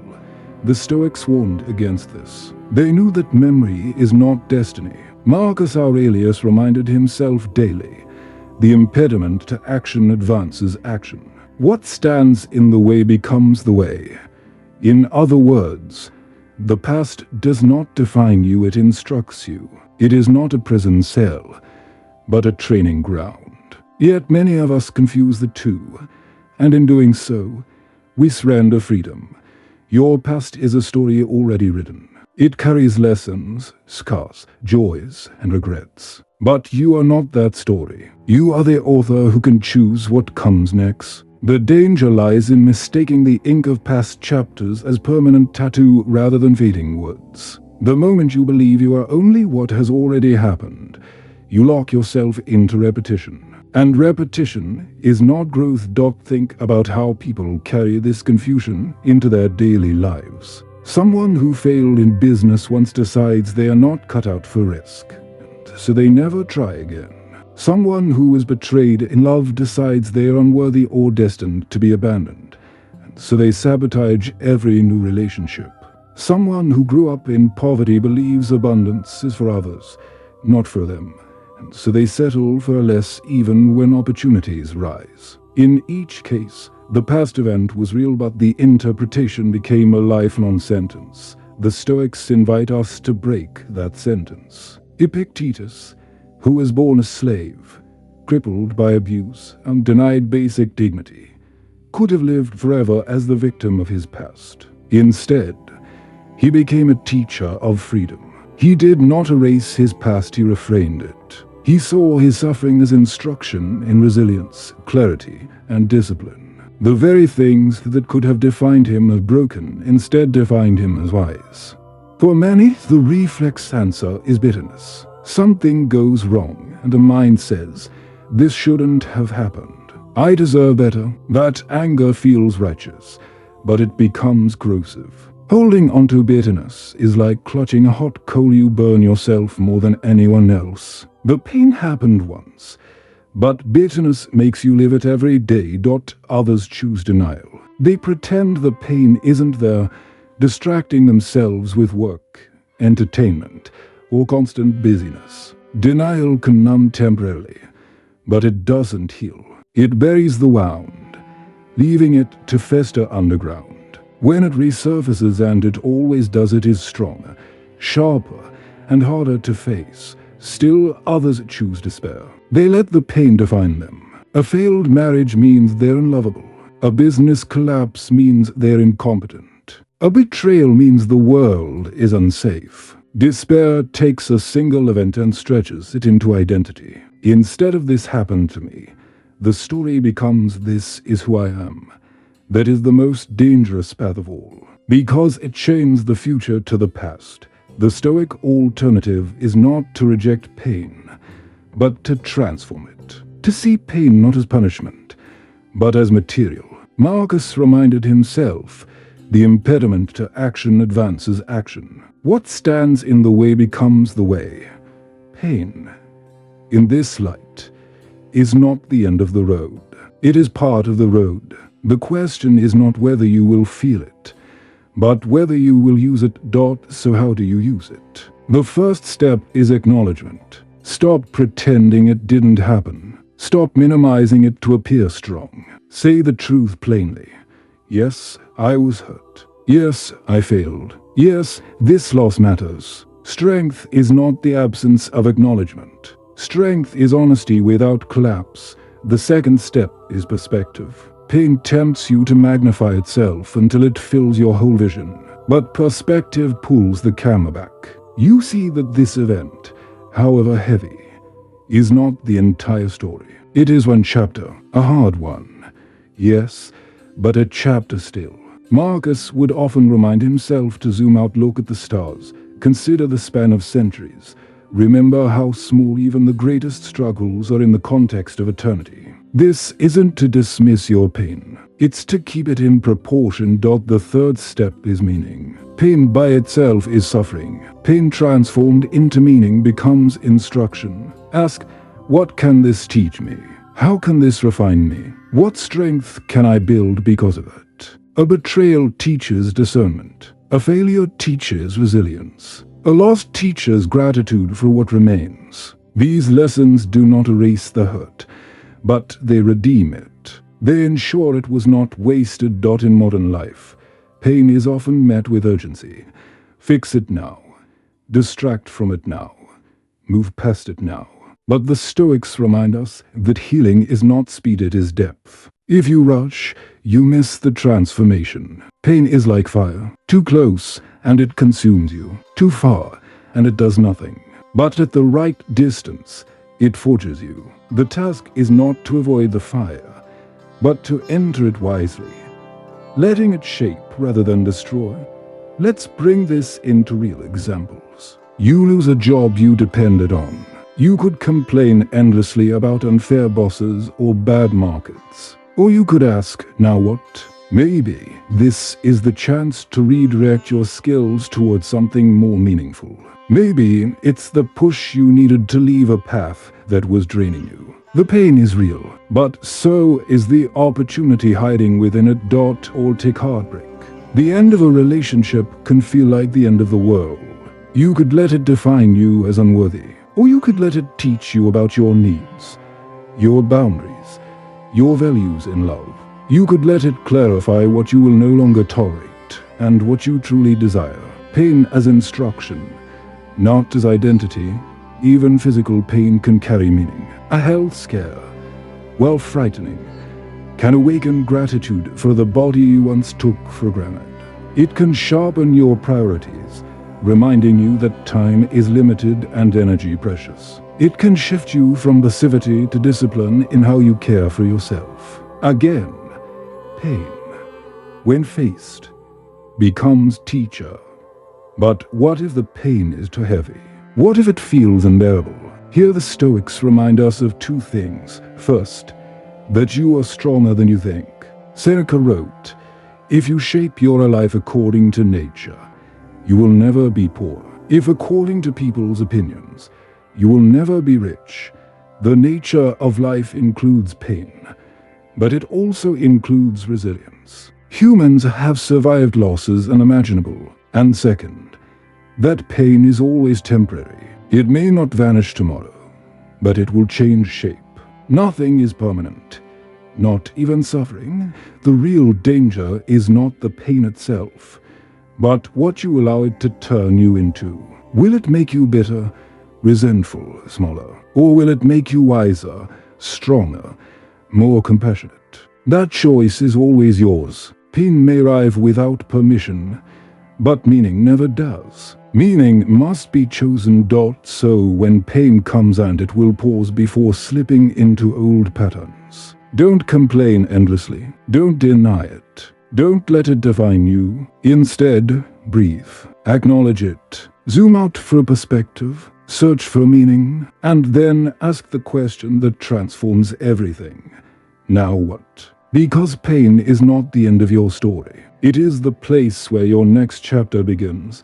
Responsibility is a word many of us carry with mixed feelings. On one hand, it sounds heavy, burdensome, like another task on an already full list. On the other, it carries dignity, the recognition that our actions matter, that we have a role in shaping life. But what most people overlook is this paradox. Responsibility, though it feels like weight at first, is actually the path to freedom. The Stoics understood this clearly. The more you accept responsibility for your choices, your perspective, your reactions, the freer you become from being controlled by circumstance. The challenge is that surrender doesn't feel triumphant. It often feels quiet, even invisible. There are no applause breaks for letting go of a toxic friendship. No medals for admitting that the old dream no longer fits. No headlines for choosing peace over constant struggle. But these quiet choices are the seeds of transformation. They are what allow you to evolve, while others remain stuck rehearsing yesterday.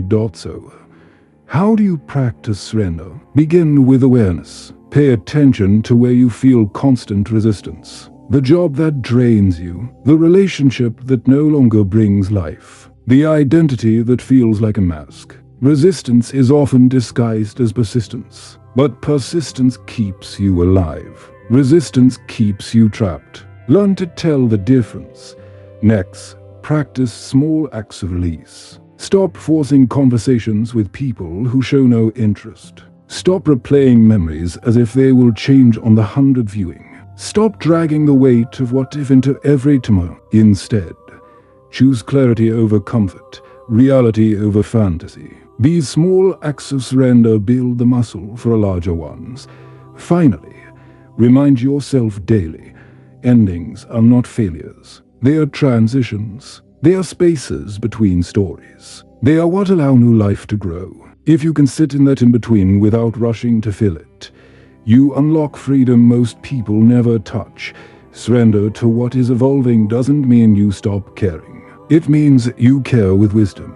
It doesn't mean you stop working. It means you work with alignment. It doesn't mean you give up on life. It means you give up the illusion of control over life. And paradoxically, that is when you become strongest.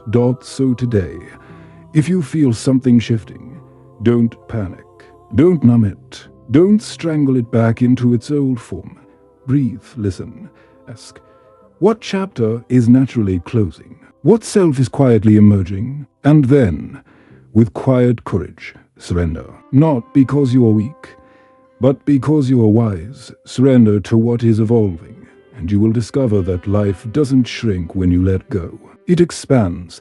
There's a moment that arrives after every letting go, every surrender, every release. It is not the instant relief we imagine. It is not joy, not freedom, not even peace. It is silence. It is emptiness. The space left behind when what you carried is finally set down. And for many, this emptiness is the most terrifying part. We have been taught to fear empty spaces. A blank calendar means failure. A quiet weekend feels lonely. An unfilled conversation feels awkward. Our culture praises fullness of schedules, of noise, of possessions. We equate activity with value, productivity with worth. And so, when emptiness arrives, we panic. We rush to fill it with distractions, scrolling endlessly, buying pointlessly, calling people not because we want to connect, but because we cannot stand the quiet. But here is the truth.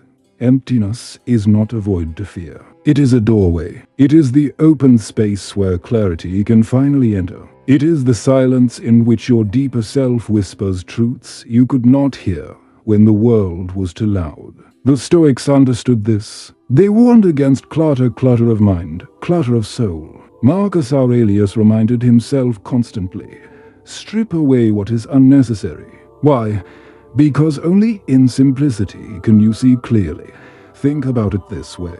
Imagine a room packed with furniture. Every inch is filled tables, chairs, boxes, old souvenirs. You can't move freely. You can't even see what matters. That is what a cluttered inner life feels like. When you finally let go of something, a toxic relationship, a dead habit, an old identity, you create space. At first, that room feels uncomfortably empty. But if you resist the urge to cram it again, you'll realize the space itself is beautiful.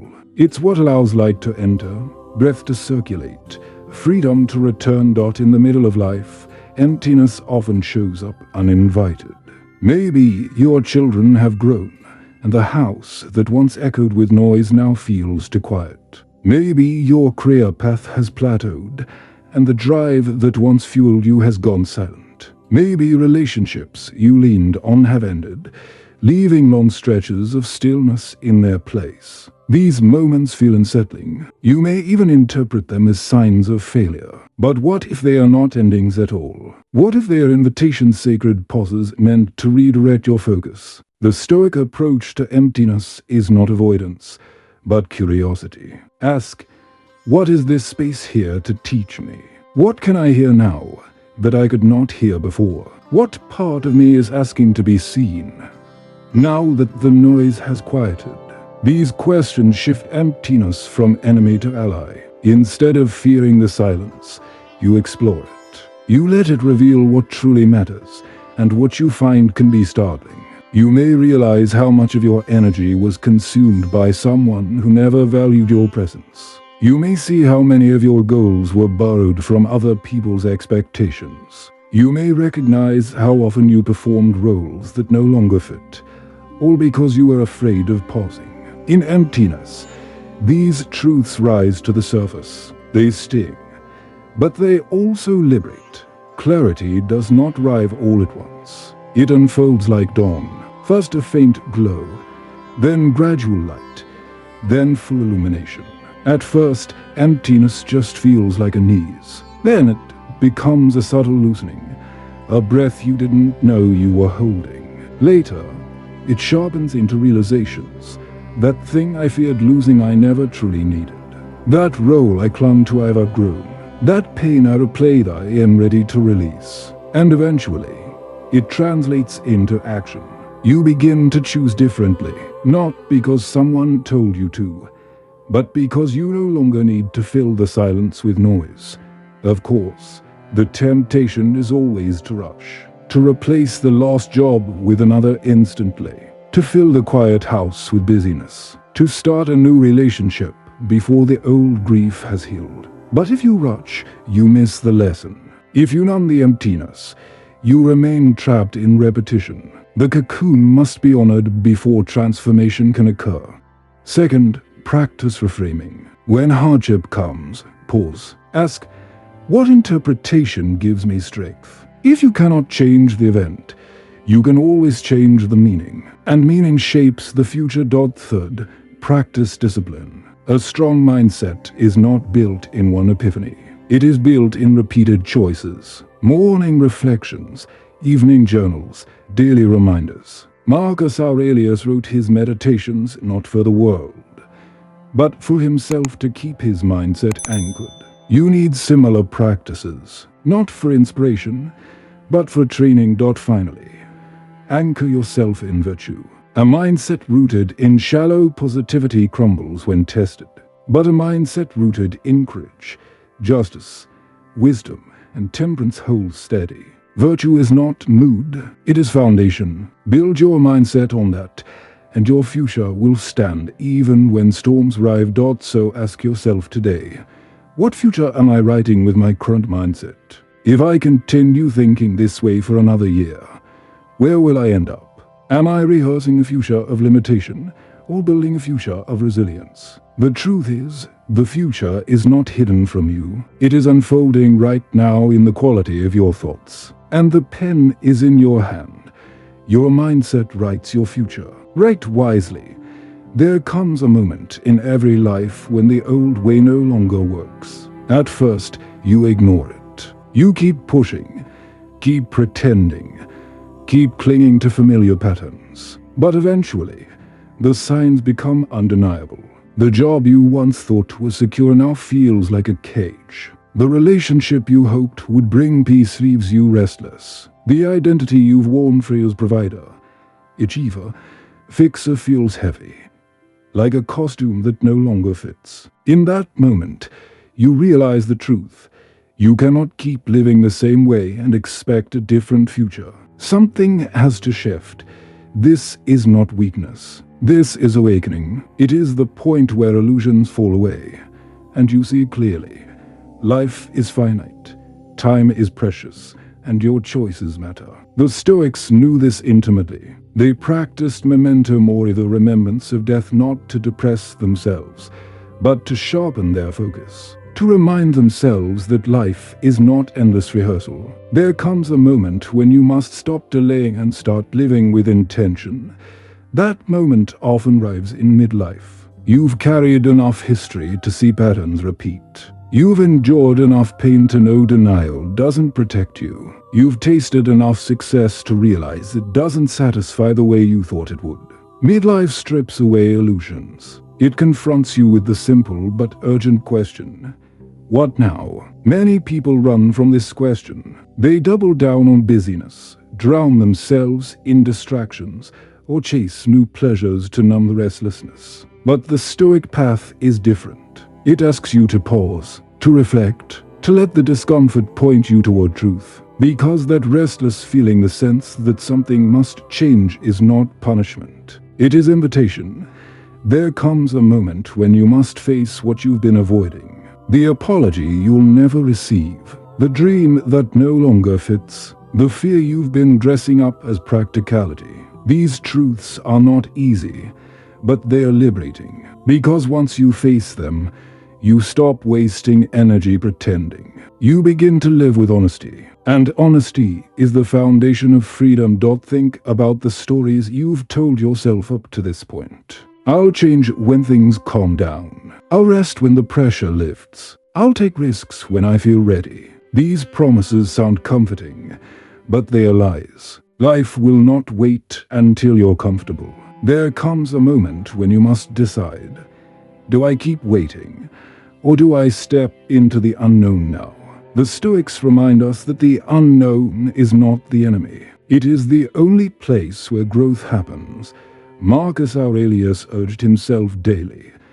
Do not act as if you had 10,000 years to throw away. Death stands at your elbow. While you live, while it is in your power, be good. Be good with whatever resonates. Be courageous. Be present.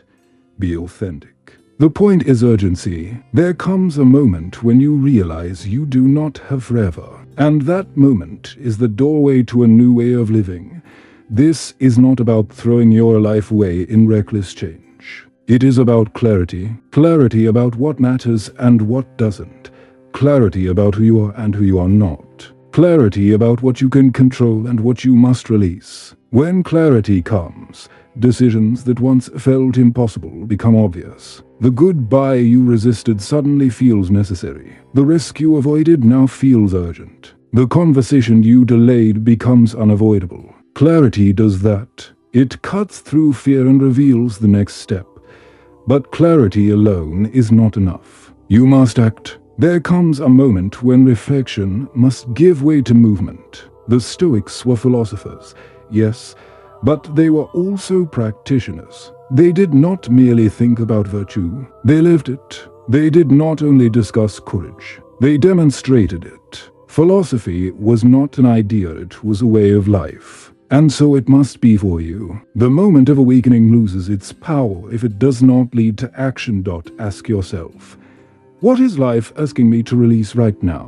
What is it inviting me to embrace? Where am I pretending I have more time than I do? These questions are not comfortable, but they are necessary, because there comes a moment when comfort becomes the real danger. Comfort keeps you clinging to what is dying. Courage frees you to step into what is waiting, and when you do step, something remarkable happens. You realize the cage was never as solid as you thought. The job, the relationship, the identity, you see them for what they were, chapters, not prisons. They shaped you, yes, but they do not define you forever. The moment you step into courage, the future begins to open again.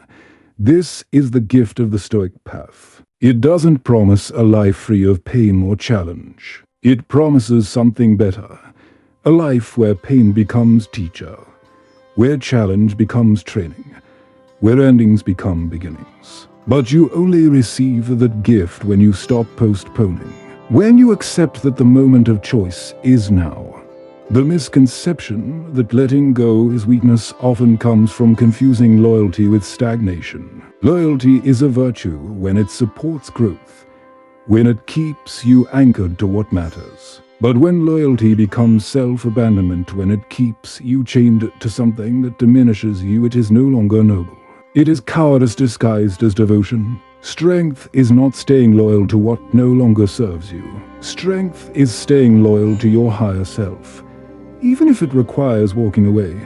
The Stoics also remind us that letting go is not about erasing the past. It's about redefining your relationship with it. The memories remain, the lessons remain, but they no longer define your identity. You stop saying, I am what happened to me, and you start saying, I am the one who grew from what happened. That shift is the essence of strength. In practice, Letting go often happens quietly. It's not the dramatic exit others imagine. Sometimes it's the decision at 2 in the morning, alone with your thoughts. When you finally admit to yourself, "I've outgrown this," there may be no applause, no recognition, no closure from anyone else. But in that quiet moment, chains loosen. You begin to breathe again in a way you forgot was possible. And yes, doubt will come. There will be nights when silence feels louder than the noise you left. Days when you wonder if you did the right thing. People around you may question your choices. They may call you reckless, impatient, weak. But strength is not found in avoiding doubt, it is found in walking forward despite it. Strength is not found in pleasing the crowd, it is found in staying true to your soul. Seneca warned us against wasting life by holding on to what is already gone. He wrote, "It is not that we have a short time to live, but that we waste much of it." And how do we waste it? By replaying old arguments, trying to fix what is unfixable, begging for closure that may never come. Each moment spent in that loop is a moment stolen from becoming who you were meant to be. Letting go is not the end of your life. It is the beginning of alignment. Think of a traveler carrying a heavy backpack filled with rocks. Each rock is a regret, a resentment, a memory clung to. The traveler believes strength is shown by carrying the load as far as possible. But true strength is setting it down, realizing the journey was never about how much weight you could drag, but about how far you could go when unburdened. In midlife, this truth becomes urgent. You no longer have decades to waste clinging to what diminishes you. Every year matters. Every choice matters. Strength, then, is not measured by endurance in suffering, it is measured by the courage to release what no longer serves your soul. So what are you still holding onto that is holding you back? A past version of yourself. A relationship built on guilt instead of love. A career that pays the bills but starves your spirit. Imagine what would change if you loosened your grip. Would you lose certainty? Yes. Would you face discomfort? Absolutely. But would you finally make room for peace, for growth, for the life waiting to unfold? Without question. Letting go is not weakness. It is strength. The kind of strength that does not shout, but whispers. The kind that does not beg for recognition, but builds quietly in resilience. The kind that does not cling to what is familiar, but dares to embrace what is true. Strength is not holding on at all costs. Strength is knowing when the cost has become too high. Strength is walking away not in anger, not in fear, but in truth. Letting go is not the end. It is the threshold. Step through it. When most people think of growth, they picture gain. More skills, more achievements, more recognition, more people round the table. Growth, in our imagination, is about increase. Yet what we rarely acknowledge is that real growth often asks for subtraction. It demands we release, that we prune, that we say goodbye. And these goodbyes are not small, they are the ones that cut close, the ones that test loyalty, the ones that challenge identity. It is not easy to admit that progress can mean parting. We would rather imagine growth as building higher floors, stacking victories, adding layers of success. But look carefully at nature. Trees grow taller only after shedding leaves. New blossoms come after branches let go of what no longer serves. The soil must be emptied before new seeds take root. Growth is not only about gaining, it is about releasing. And every release carries with it a quiet farewell. Often, the first place this truth appears is in relationships. People who were once perfect companions may no longer be aligned with who you are becoming. The late-night friends who thrived on distraction may no longer resonate with the part of you that now craves depth. Conversations that once felt alive now feel shallow. And if you keep forcing them, you betray yourself. Goodbye, in this case, is not rejection. It is recognition. It is the clear-eyed acknowledgement that paths have diverged. That clinging to what was keeps both of you from becoming what you could be. Careers demand this farewell too. You might spend decades building expertise in one field, climbing a ladder with single-minded focus. But then, one day, the ladder feels like a cage. The prestige, the paycheck, the reputation, it no longer feeds your soul. Growth whispers that you have outgrown this chapter. And here lies the test. Do you have the courage to say goodbye to a life that no longer reflects your values, even if others think you are foolish? For many, this is the hardest goodbye, because it feels like betraying years of investment. Yet the Stoics would remind us that wasted years are not redeemed by wasting more. A chapter served its purpose. The wise person thanks it, closes it, and steps into what comes next. But perhaps the most difficult goodbye is to versions of ourselves. The identity you once wore, like armor, the provider, the achiever, the strong one, may now suffocate more than it protects. The role that once gave meaning may now trap you in exhaustion. Letting go of an identity feels like betraying your very self. But in truth, it is honoring your deeper self. You are not one role. You are not one season. You are not a single definition. To keep growing, you must allow your soul to outgrow its costumes. So what does it mean to step out of victimhood? It begins with awareness. Notice your language. Catch yourself in the act of surrender. Do you often begin sentences with, if only, or they should have, or I never get to? These are signals. They are not reflections. They are excuses. The Stoics would urge you, pause, interrupt the story. Ask instead, what can I do right now with what I have? That single shift from why me to what now is the pivot point from victim to creator. The moment you ask what now, you reclaim authorship. You acknowledge that while the past may have wounded you, the future is still unwritten. You stop outsourcing responsibility to others and begin cultivating it within yourself. And responsibility, contrary to what most believe, is not a burden. It is freedom, because the moment you accept responsibility, you no longer wait for someone else to change. You become the agent of change. Imagine a person carrying a heavy chain.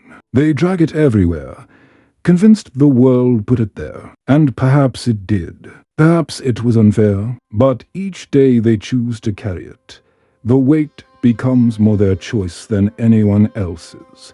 Victimhood is that chain. It may not have been forged by you, but it is carried by you. And the moment you decide to put it down, you rediscover how light your steps can be. This does not mean denying pain. It does not mean pretending injustice didn't happen. Stoicism is not about blind optimism. It is about courageous clarity. You grieve without becoming grief. You acknowledge harm without becoming hatred. You feel deeply, but you refuse to be ruled by feeling alone. That is the power victimhood hides from you. Think about times in history when people endured circumstances beyond imagination. Slavery, exile, imprisonment, loss. Some broke under it, others rose within it, not because the circumstances were different, but because their inner stance was different. They refused to let external events dictate their internal identity. That refusal is what Stoics call freedom, and that freedom is available to you not someday, not when life gets easier, but now. In every moment you decide not to narrate yourself as a victim. The path forward is not dramatic. It is built in small choices. When you catch yourself complaining, ask, am I building a wall of resentment or a bridge to action? When you notice blame rising, ask, does this help me grow or does it keep me stuck? When you feel powerless, ask, what response is within my control? Each small question reclaims a fragment of power. Over time, those fragments rebuild the whole dot, and yes, it is difficult, especially when the hurt runs deep, when betrayal cuts close, when injustice feels unbearable. But the deeper the pain, the greater the need for a perspective, because holding onto victimhood doesn't protect you, it chains you to the very thing you want to escape. The irony is brutal. In rehearsing the injustice, you prolong its power. In releasing the story, you cut its grip. So today, look honestly at where you are giving away your strength. Is it in endless complaints about your boss? Is it in blaming your past for your present? Is it in repeating the same old story of being overlooked, underappreciated, and loved? Ask yourself, who would I be without this story? That question alone can change everything. Because when you let go of victimhood, you don't lose yourself. You find the self that was buried beneath the wound. The self that is resilient, capable, and shakeable. The self that knows strength is not in avoiding pain, but in refusing to let pain define you.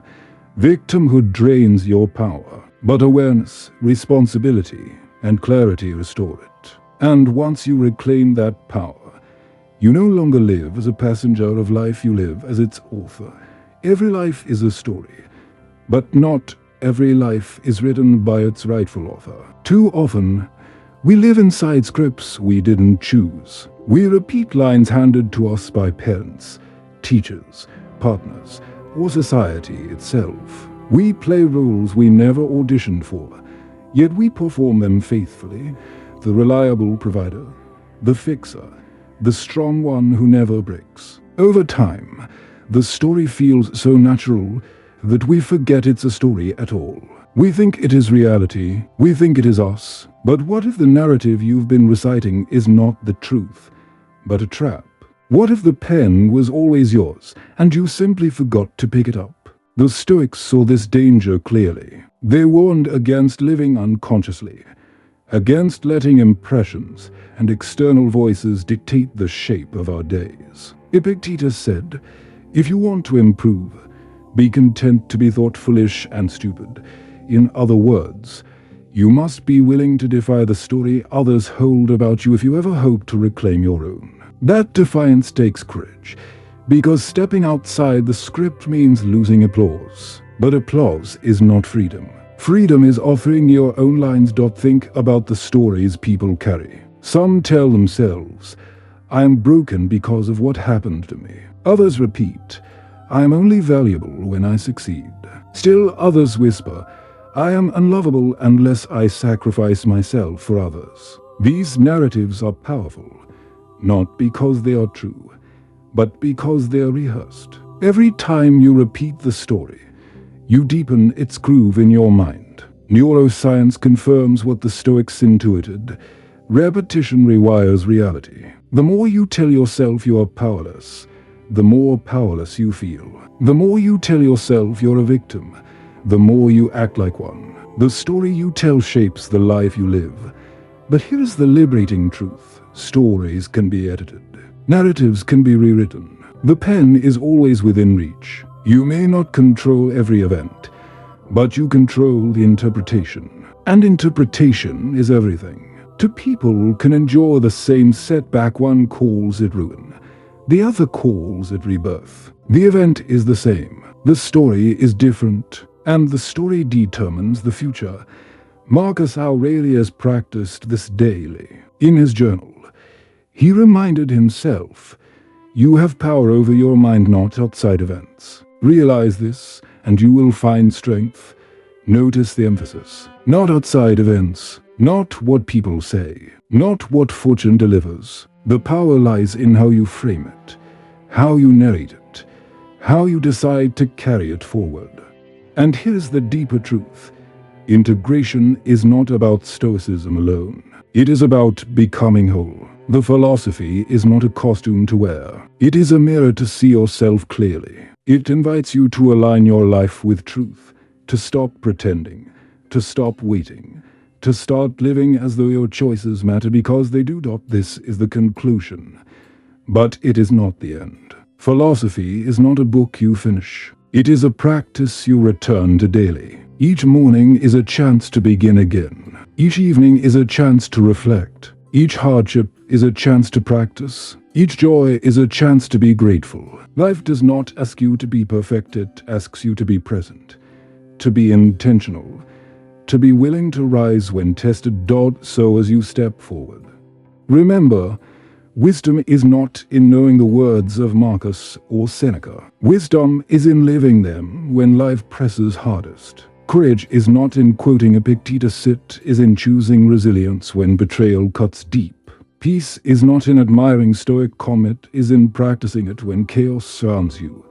Integration is taking these principles out of the abstract and weaving them into the fabric of your life, into your mornings, your evenings, your work, your relationships, your inner dialogue, until one day you realize you no longer reach for a Stoicism as something external. It has become part of who you are, and that is the goal, not to sound Stoic, but to live free, not to memorize philosophy, but to embody it, not to avoid hardship, but to meet it with clarity, courage, and calm. So ask yourself, as this chapter closes, will I let these ideas fade into memory, or will I train them into muscle? Will I admire the Stoics from a distance, or will I practice their way in my own life? The choice is yours. It always has been. Integration is not a single moment. It is a lifetime. Begin again today. Every teaching,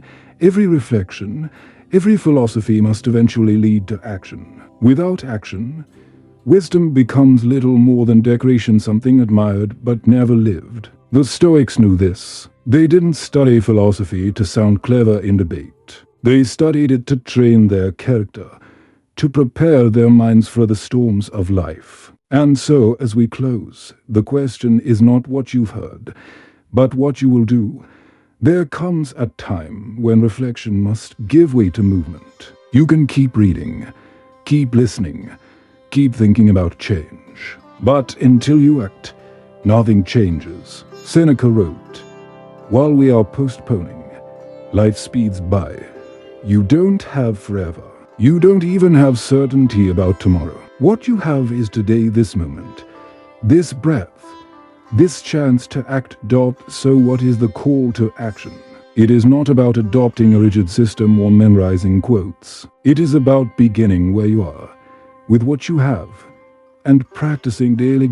Start with awareness. Each morning, remind yourself, what is within my control?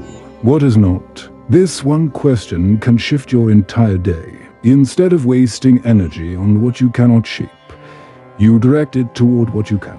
That focus builds momentum. Then practice discipline. When temptation whispers whether to complain, to blame, to despair, pause. Ask yourself, what response aligns with the person I want to become? In that pause, you reclaim authorship. You remind yourself that you are not a puppet of circumstance, you are a participant in shaping meaning. Finally, embrace courage. Courage to let go of what no longer serves you. Courage to face pain without collapsing into bitterness. Courage to say goodbye when growth demands it. Courage to rise after every fall. Courage is not the absence of fear, it is choosing to act despite it. And every act of courage writes your future. The Stoics lived with the awareness that life is short, unpredictable, and fragile. That awareness did not make them despair, it made them deliberate. They chose not to waste time on trivialities. They chose to align themselves with virtue, to live fully in the present, to meet death without regret. That choice is still available to you right now. But here's the truth. Philosophy will not live for you. You must live it. No teacher, no book, no podcast can walk the path in your place. We can point to the way. We can remind you of the stakes, but the step is yours. So as we close, I want you to ask yourself, what is one thing I can do today to live more intentionally, to release blame, to embrace responsibility, to shift from complaint to creation, to see pain as instruction rather than punishment? Don't wait for a grand transformation. Start small, but start, because small beginnings accumulate into powerful change. Remember, Stoicism is not about perfection. It is about practice. You will stumble. You will forget. You will react in ways you regret. That is not failure. That is training. The key is to return, again and again, to the path. Each time you do, you strengthen the muscle of resilience. And over time, you become the kind of person storms cannot break. This is the promise of Stoicism, not a life free of hardship, but a life free of enslavement to hardship. Not a guarantee of peace, but the ability to practice peace in any circumstance. Not the illusion of control over fate, but the clarity of control over yourself. And so the call to action is simple, but not easy. Live the philosophy. Don't admire it from a distance. Don't let it remain words in a book or echoes in your mind. Translate it into choices, into habits, into presence. Let it shape the way you work, the way you love, the way you respond when life presses hardest. One day, perhaps years from now, you will face your final moment. The Stoics reminded themselves of this constantly, not to depress but to empower. Because when that day comes, the question will not be how many years you lived, but how fully you lived them. Did you live awake, intentional, courageous? Or did you drift, waiting, complaining, blaming, postponing? The answer depends on what you choose today. So choose. Choose to begin. Choose to take responsibility. Choose to rise above circumstance. Choose to write your story with courage and clarity. Choose to live so that when the end comes, you can say, without hesitation, I lived with purpose. I lived with strength. I lived free.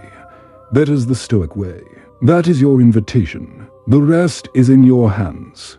To detach is to stand in life with both feet firmly grounded, while everything round you shifts, shakes, and spins. Imagine yourself as a tree in the middle of a storm. The wind thrashes, rain lashes at your branches. If you try to fight the storm, you'll break. If you let yourself be uprooted, you'll topple. But if you anchor yourself in your roots, bending where you must, you survive. That is detachment, not resistance, not surrender, but steadiness. This matters deeply in the middle years of life, when so much of who you are seems tied to roles, relationships, or results. As a professional, you may believe your worth depends on promotions, salaries, or recognition. As a parent, you may feel your identity is bound to your child's success. As a partner, you may cling to constant affirmation as proof of your value. And yet, Stoicism warns that tying your self-worth to outcomes is dangerous, because outcomes are not yours to control. The Stoics divided life into two domains: what is within our control and what is not. Emotions, outcomes. Other people's choices, these are beyond our command. What remains within reach is our judgment, our perspective, our response. Detachment, then, is the disciplined act of focusing on this inner domain and releasing the grip on everything else. It does not mean you stop loving, stop trying, or stop caring. It means you learn to love without chains, to work without desperation, to care without control. Think of relationships. Many people smother love with possessiveness. They mistake attachment for affection, and the result is suffocation. They demand constant reassurance, constant proof. They cling so tightly that what they want, most authentic connection, slips away. Detachment flips the script. It says, I will love fully, but I will not grip.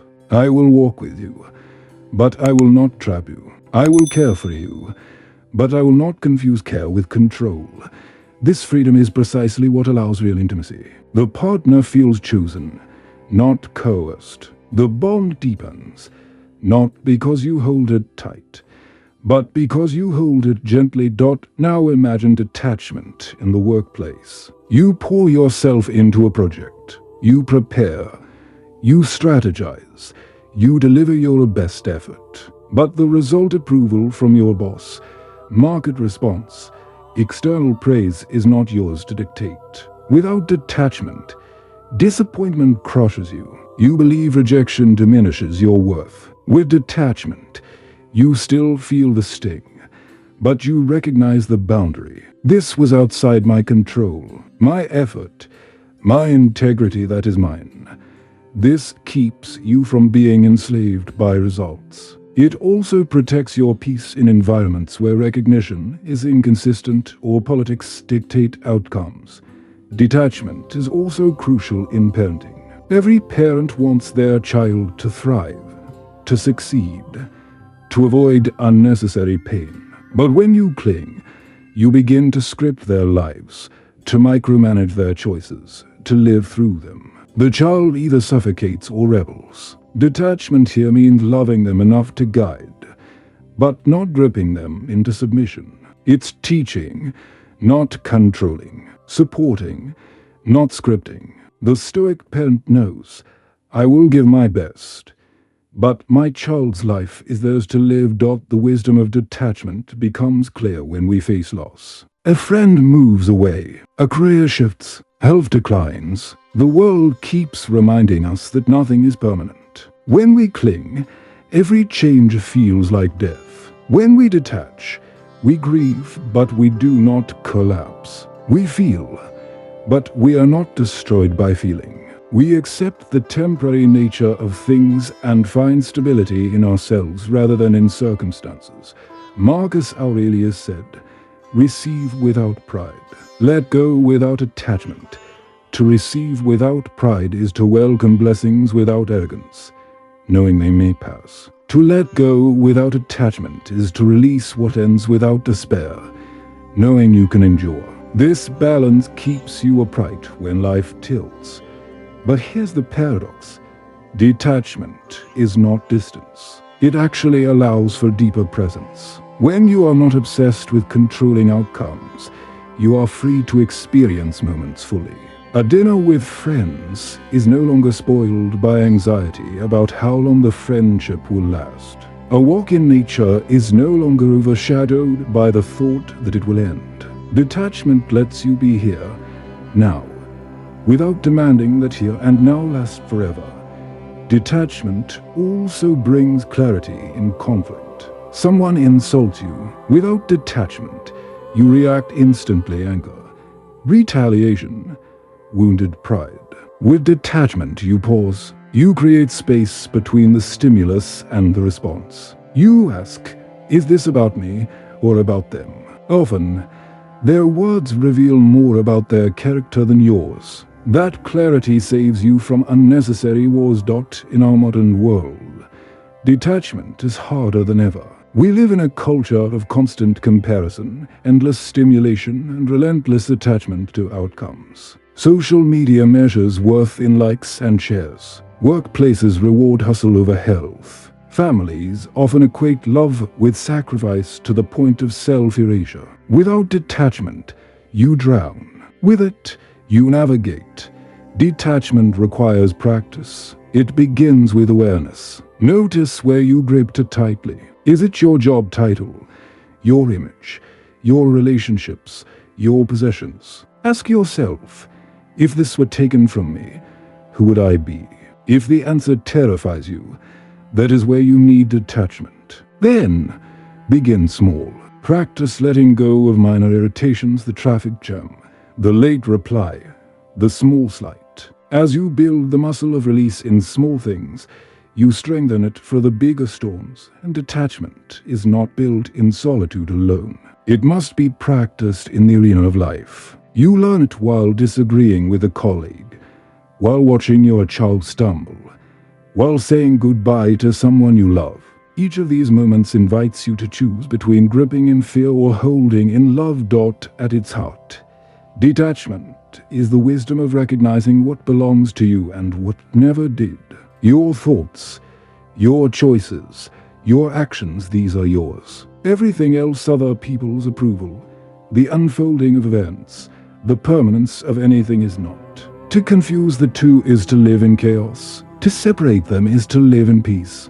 So ask yourself today, where am I still blaming? Who or what still holds my energy hostage? And what would change if I replaced that blame with purpose? The truth is, you cannot rewrite what has happened, but you can always write what happens next. And that chapter is not built on blame. It is built on purpose. Replace blame with purpose. Not because it erases the past, but because it redeems it. Not because it's easy, but because it's the only path that leads to freedom. Life is unpredictable. Plans collapse, relationships shift, markets crash, health falters. No matter how carefully you prepare, circumstances will test you. And yet, the Stoics believed something radical. You can transcend circumstance, not by escaping it, not by controlling it, but by mastering your response. This is not denial of reality. It is discipline within reality. When people hear the word transcend, they imagine floating above life, detached from problems. But Stoic transcendence is not about avoidance. It is about engagement without enslavement. It is about meeting every twist of fate with an inner steadiness that cannot be broken. Circumstances may be brutal, but they do not get the final say. Your response does. Epictetus is the clearest example. Born into slavery, crippled by abuse, denied basic dignity, his circumstances were horrific. But listen to his words. Lameness is an impediment to the leg, but not to the will. That is transcendence. He acknowledged the external limitation, but he refused to let it touch his inner freedom. His body was chained, but his mind was not. Contrast this with how most of us react. A minor inconvenience, the flight delayed, the email unanswered, the plan disrupted, throws us into frustration. We let small obstacles dictate our peace. We surrender power to the trivial. If Epictetus could transcend slavery, surely we can transcend traffic. The issue is not the scale of the circumstance, it is the scale of our discipline.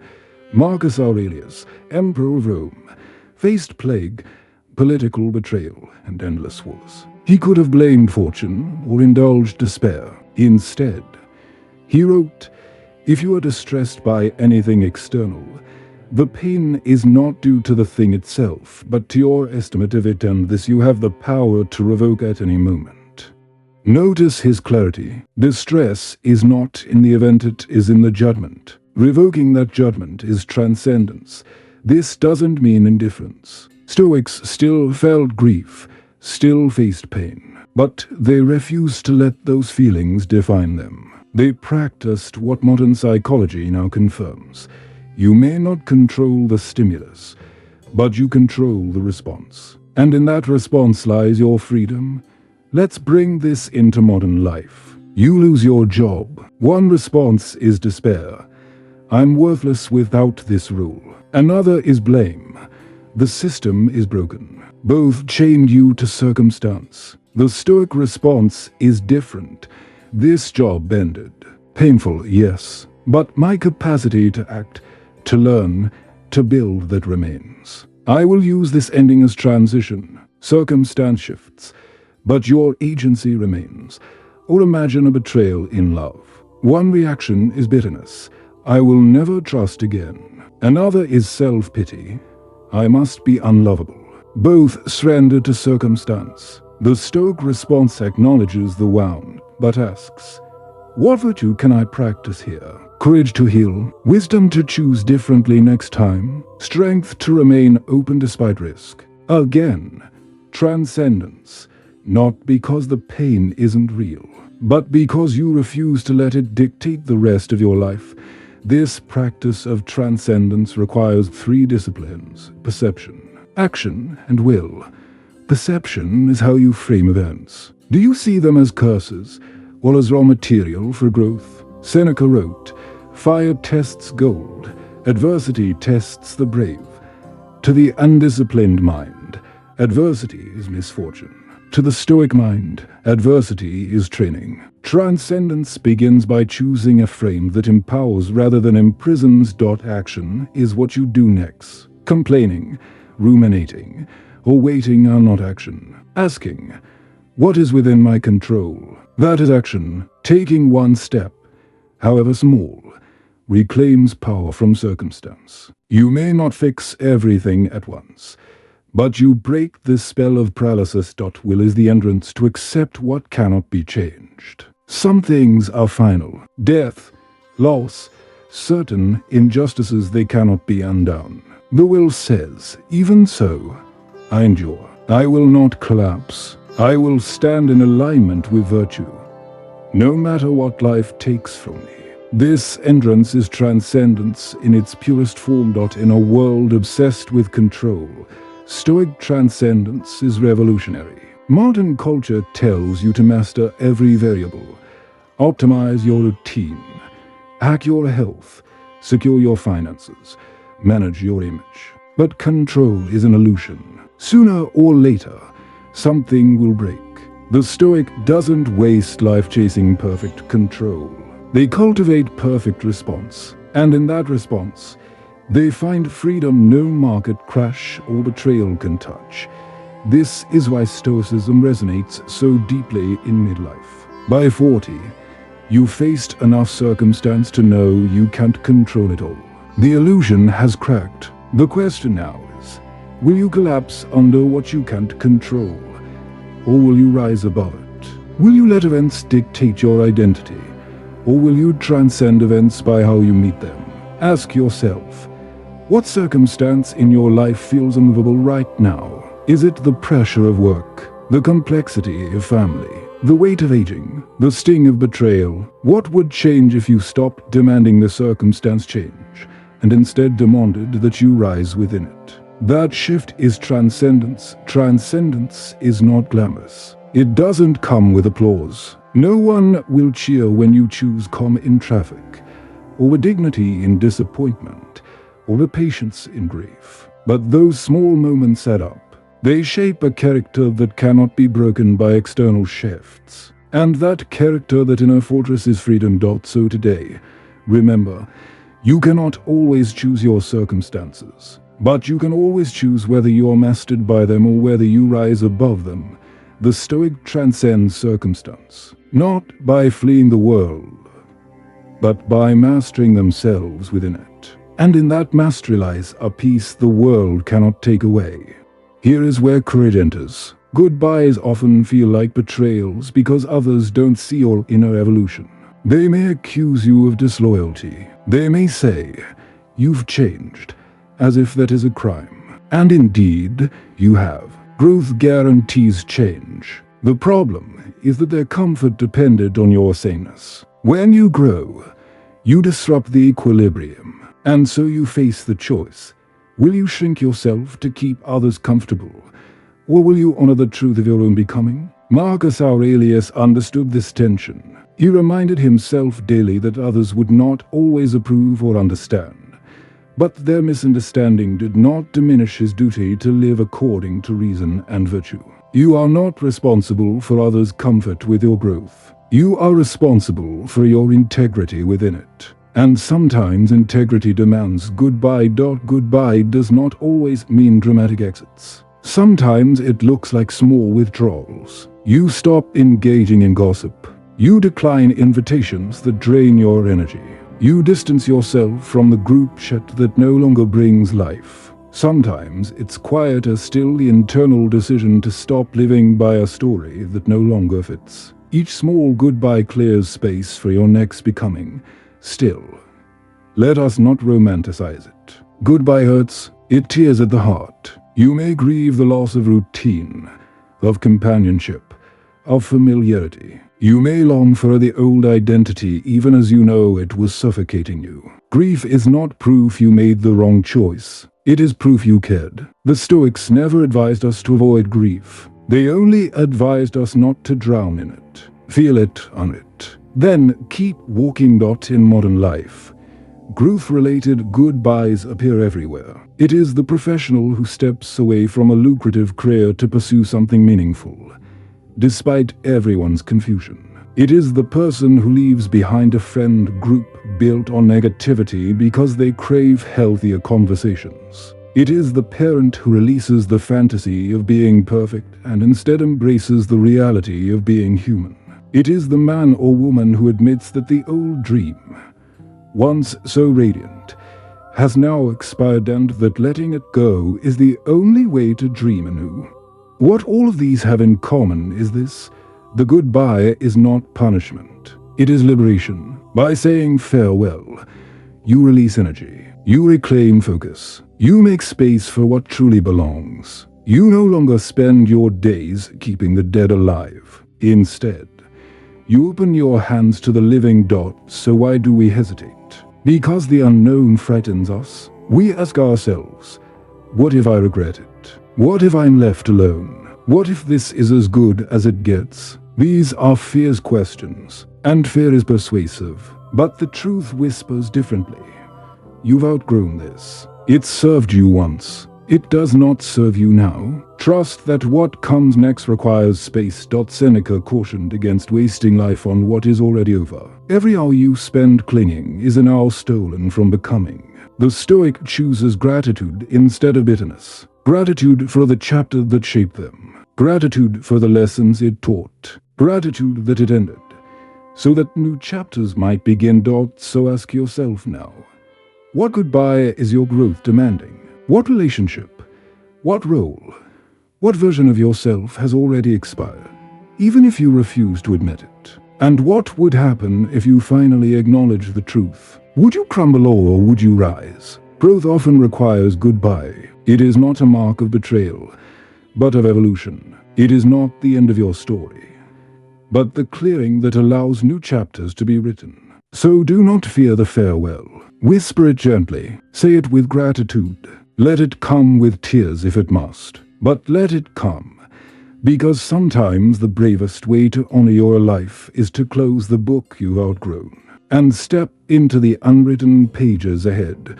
There is a subtle thief of strength that disguises itself as honesty. It begins as a simple complaint, a small justification, a quiet statement like, if only they had treated me differently, I'd be further ahead by now. At first, it feels reasonable. You were wronged. Life didn't play fair. People let you down. But hidden inside these words is a dangerous shift in identity, the transformation from agent to victim. And once you settle into victimhood, your power begins to leak away, drop by drop, until you can no longer recognize the authority you once had over your own life. The Stoics warned us about this. They knew that life could be harsh, unpredictable, even cruel at times. They did not deny suffering. They endured exile, betrayal, war, plague. Yet they refused to let these events dictate their identity. Epictetus, born into slavery, crippled by injury, could have easily declared himself a victim. But he wrote instead, "It is not what happens to you, but how you react to it that matters." These are not empty words. They are a declaration of sovereignty. No one can steal your mind unless you hand it over. Victimhood feels seductive because it offers comfort. It explains why things are hard. It earns you sympathy. It allows you to point outward at villains, circumstances, injustices, instead of inward at choices. But make no mistake, every time you narrate life as something happening to you, rather than something you can shape, you surrender power. You begin to protect your wound instead of healing it. You start rehearsing pain instead of releasing it. And the more you repeat the story, the more it becomes your identity. Think of how victimhood shows up in daily life. Someone criticizes you. Instead of filtering it for truth, you hear only attack. A setback arrives. Instead of asking, "What now?" you ask, "Why me?" A door closes. Instead of seeking another path, you convince yourself the world is rigged against you. Soon, this lens distorts everything. Every inconvenience becomes confirmation that life is unfair. Every challenge becomes evidence that you are powerless. This is the trap of victimhood. The more you wear it, the more it shapes your vision, until you cannot imagine another way of being. And here is the tragedy. Victimhood drains more than opportunity.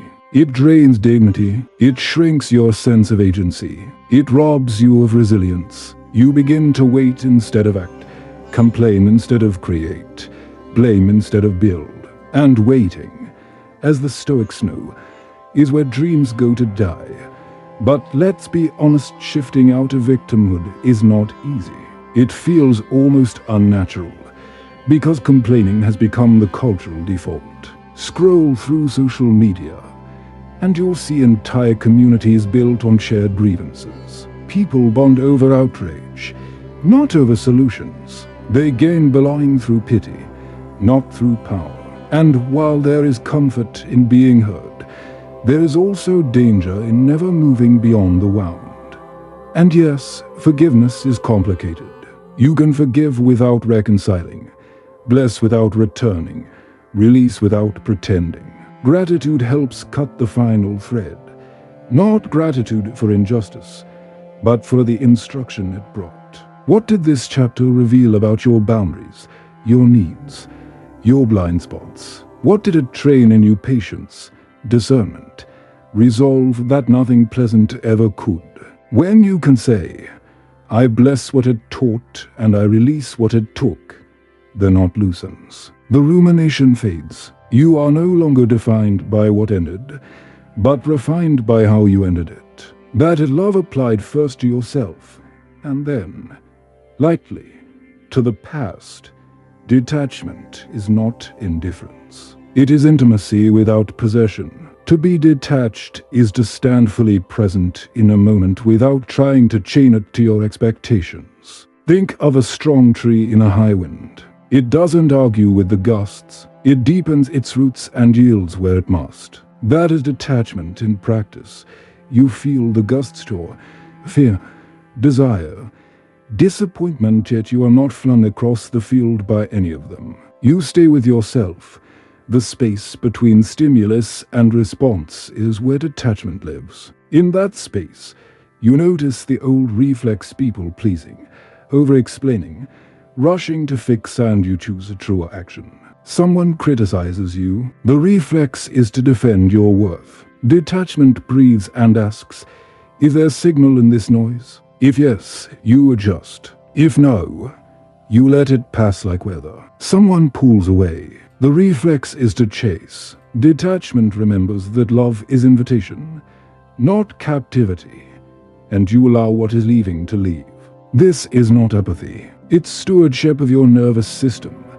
Detachment also clarifies boundaries. When you cling, you try to control outcomes. When you detach, you commit to behaviors. You can't make your partner communicate, but you can express honestly and refuse to participate in cycles that harm you. You can't predict the market, but you can automate your discipline, save, learn, diversify so volatility doesn't own your sleep. You can't script your child's path, but you can model calm courage so they learn how to stand when life tilts. The win is not in bending the world. It is in remaining upright while it moves. And paradoxically, when you stop gripping, you become easier to love, easier to follow, easier to trust, because people can feel the freedom in you. You are with them, not on top of them. You are present, not possessive. That is the wisdom of detachment, a love sturdy enough to withstand change and a self steady enough to welcome it. Detachment often gets misunderstood. People assume it means being cold and feeling, shutting up the world to protect yourself. They imagine detachment as an icy mask, a refusal to love or connect. But Stoicism paints a different picture. Detachment is not apathy, it is wisdom. It's the ability to love without clinging, to care without controlling, to engage without losing yourself in outcomes. Picture a storm.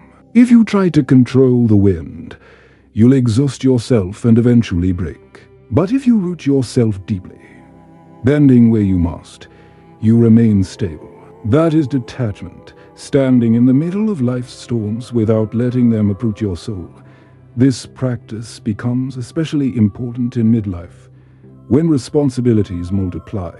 Perhaps you've built a career, raised children, cared for parents, managed finances. Each role demands emotion and energy. Without detachment, you risk tying your identity so tightly to outcomes that when one thread unravels, you collapse with it. Your child struggles in school, you feel it as your personal failure. A promotion doesn't drive you feel diminished as a person. A relationship shifts, you spiral into fear of abandonment.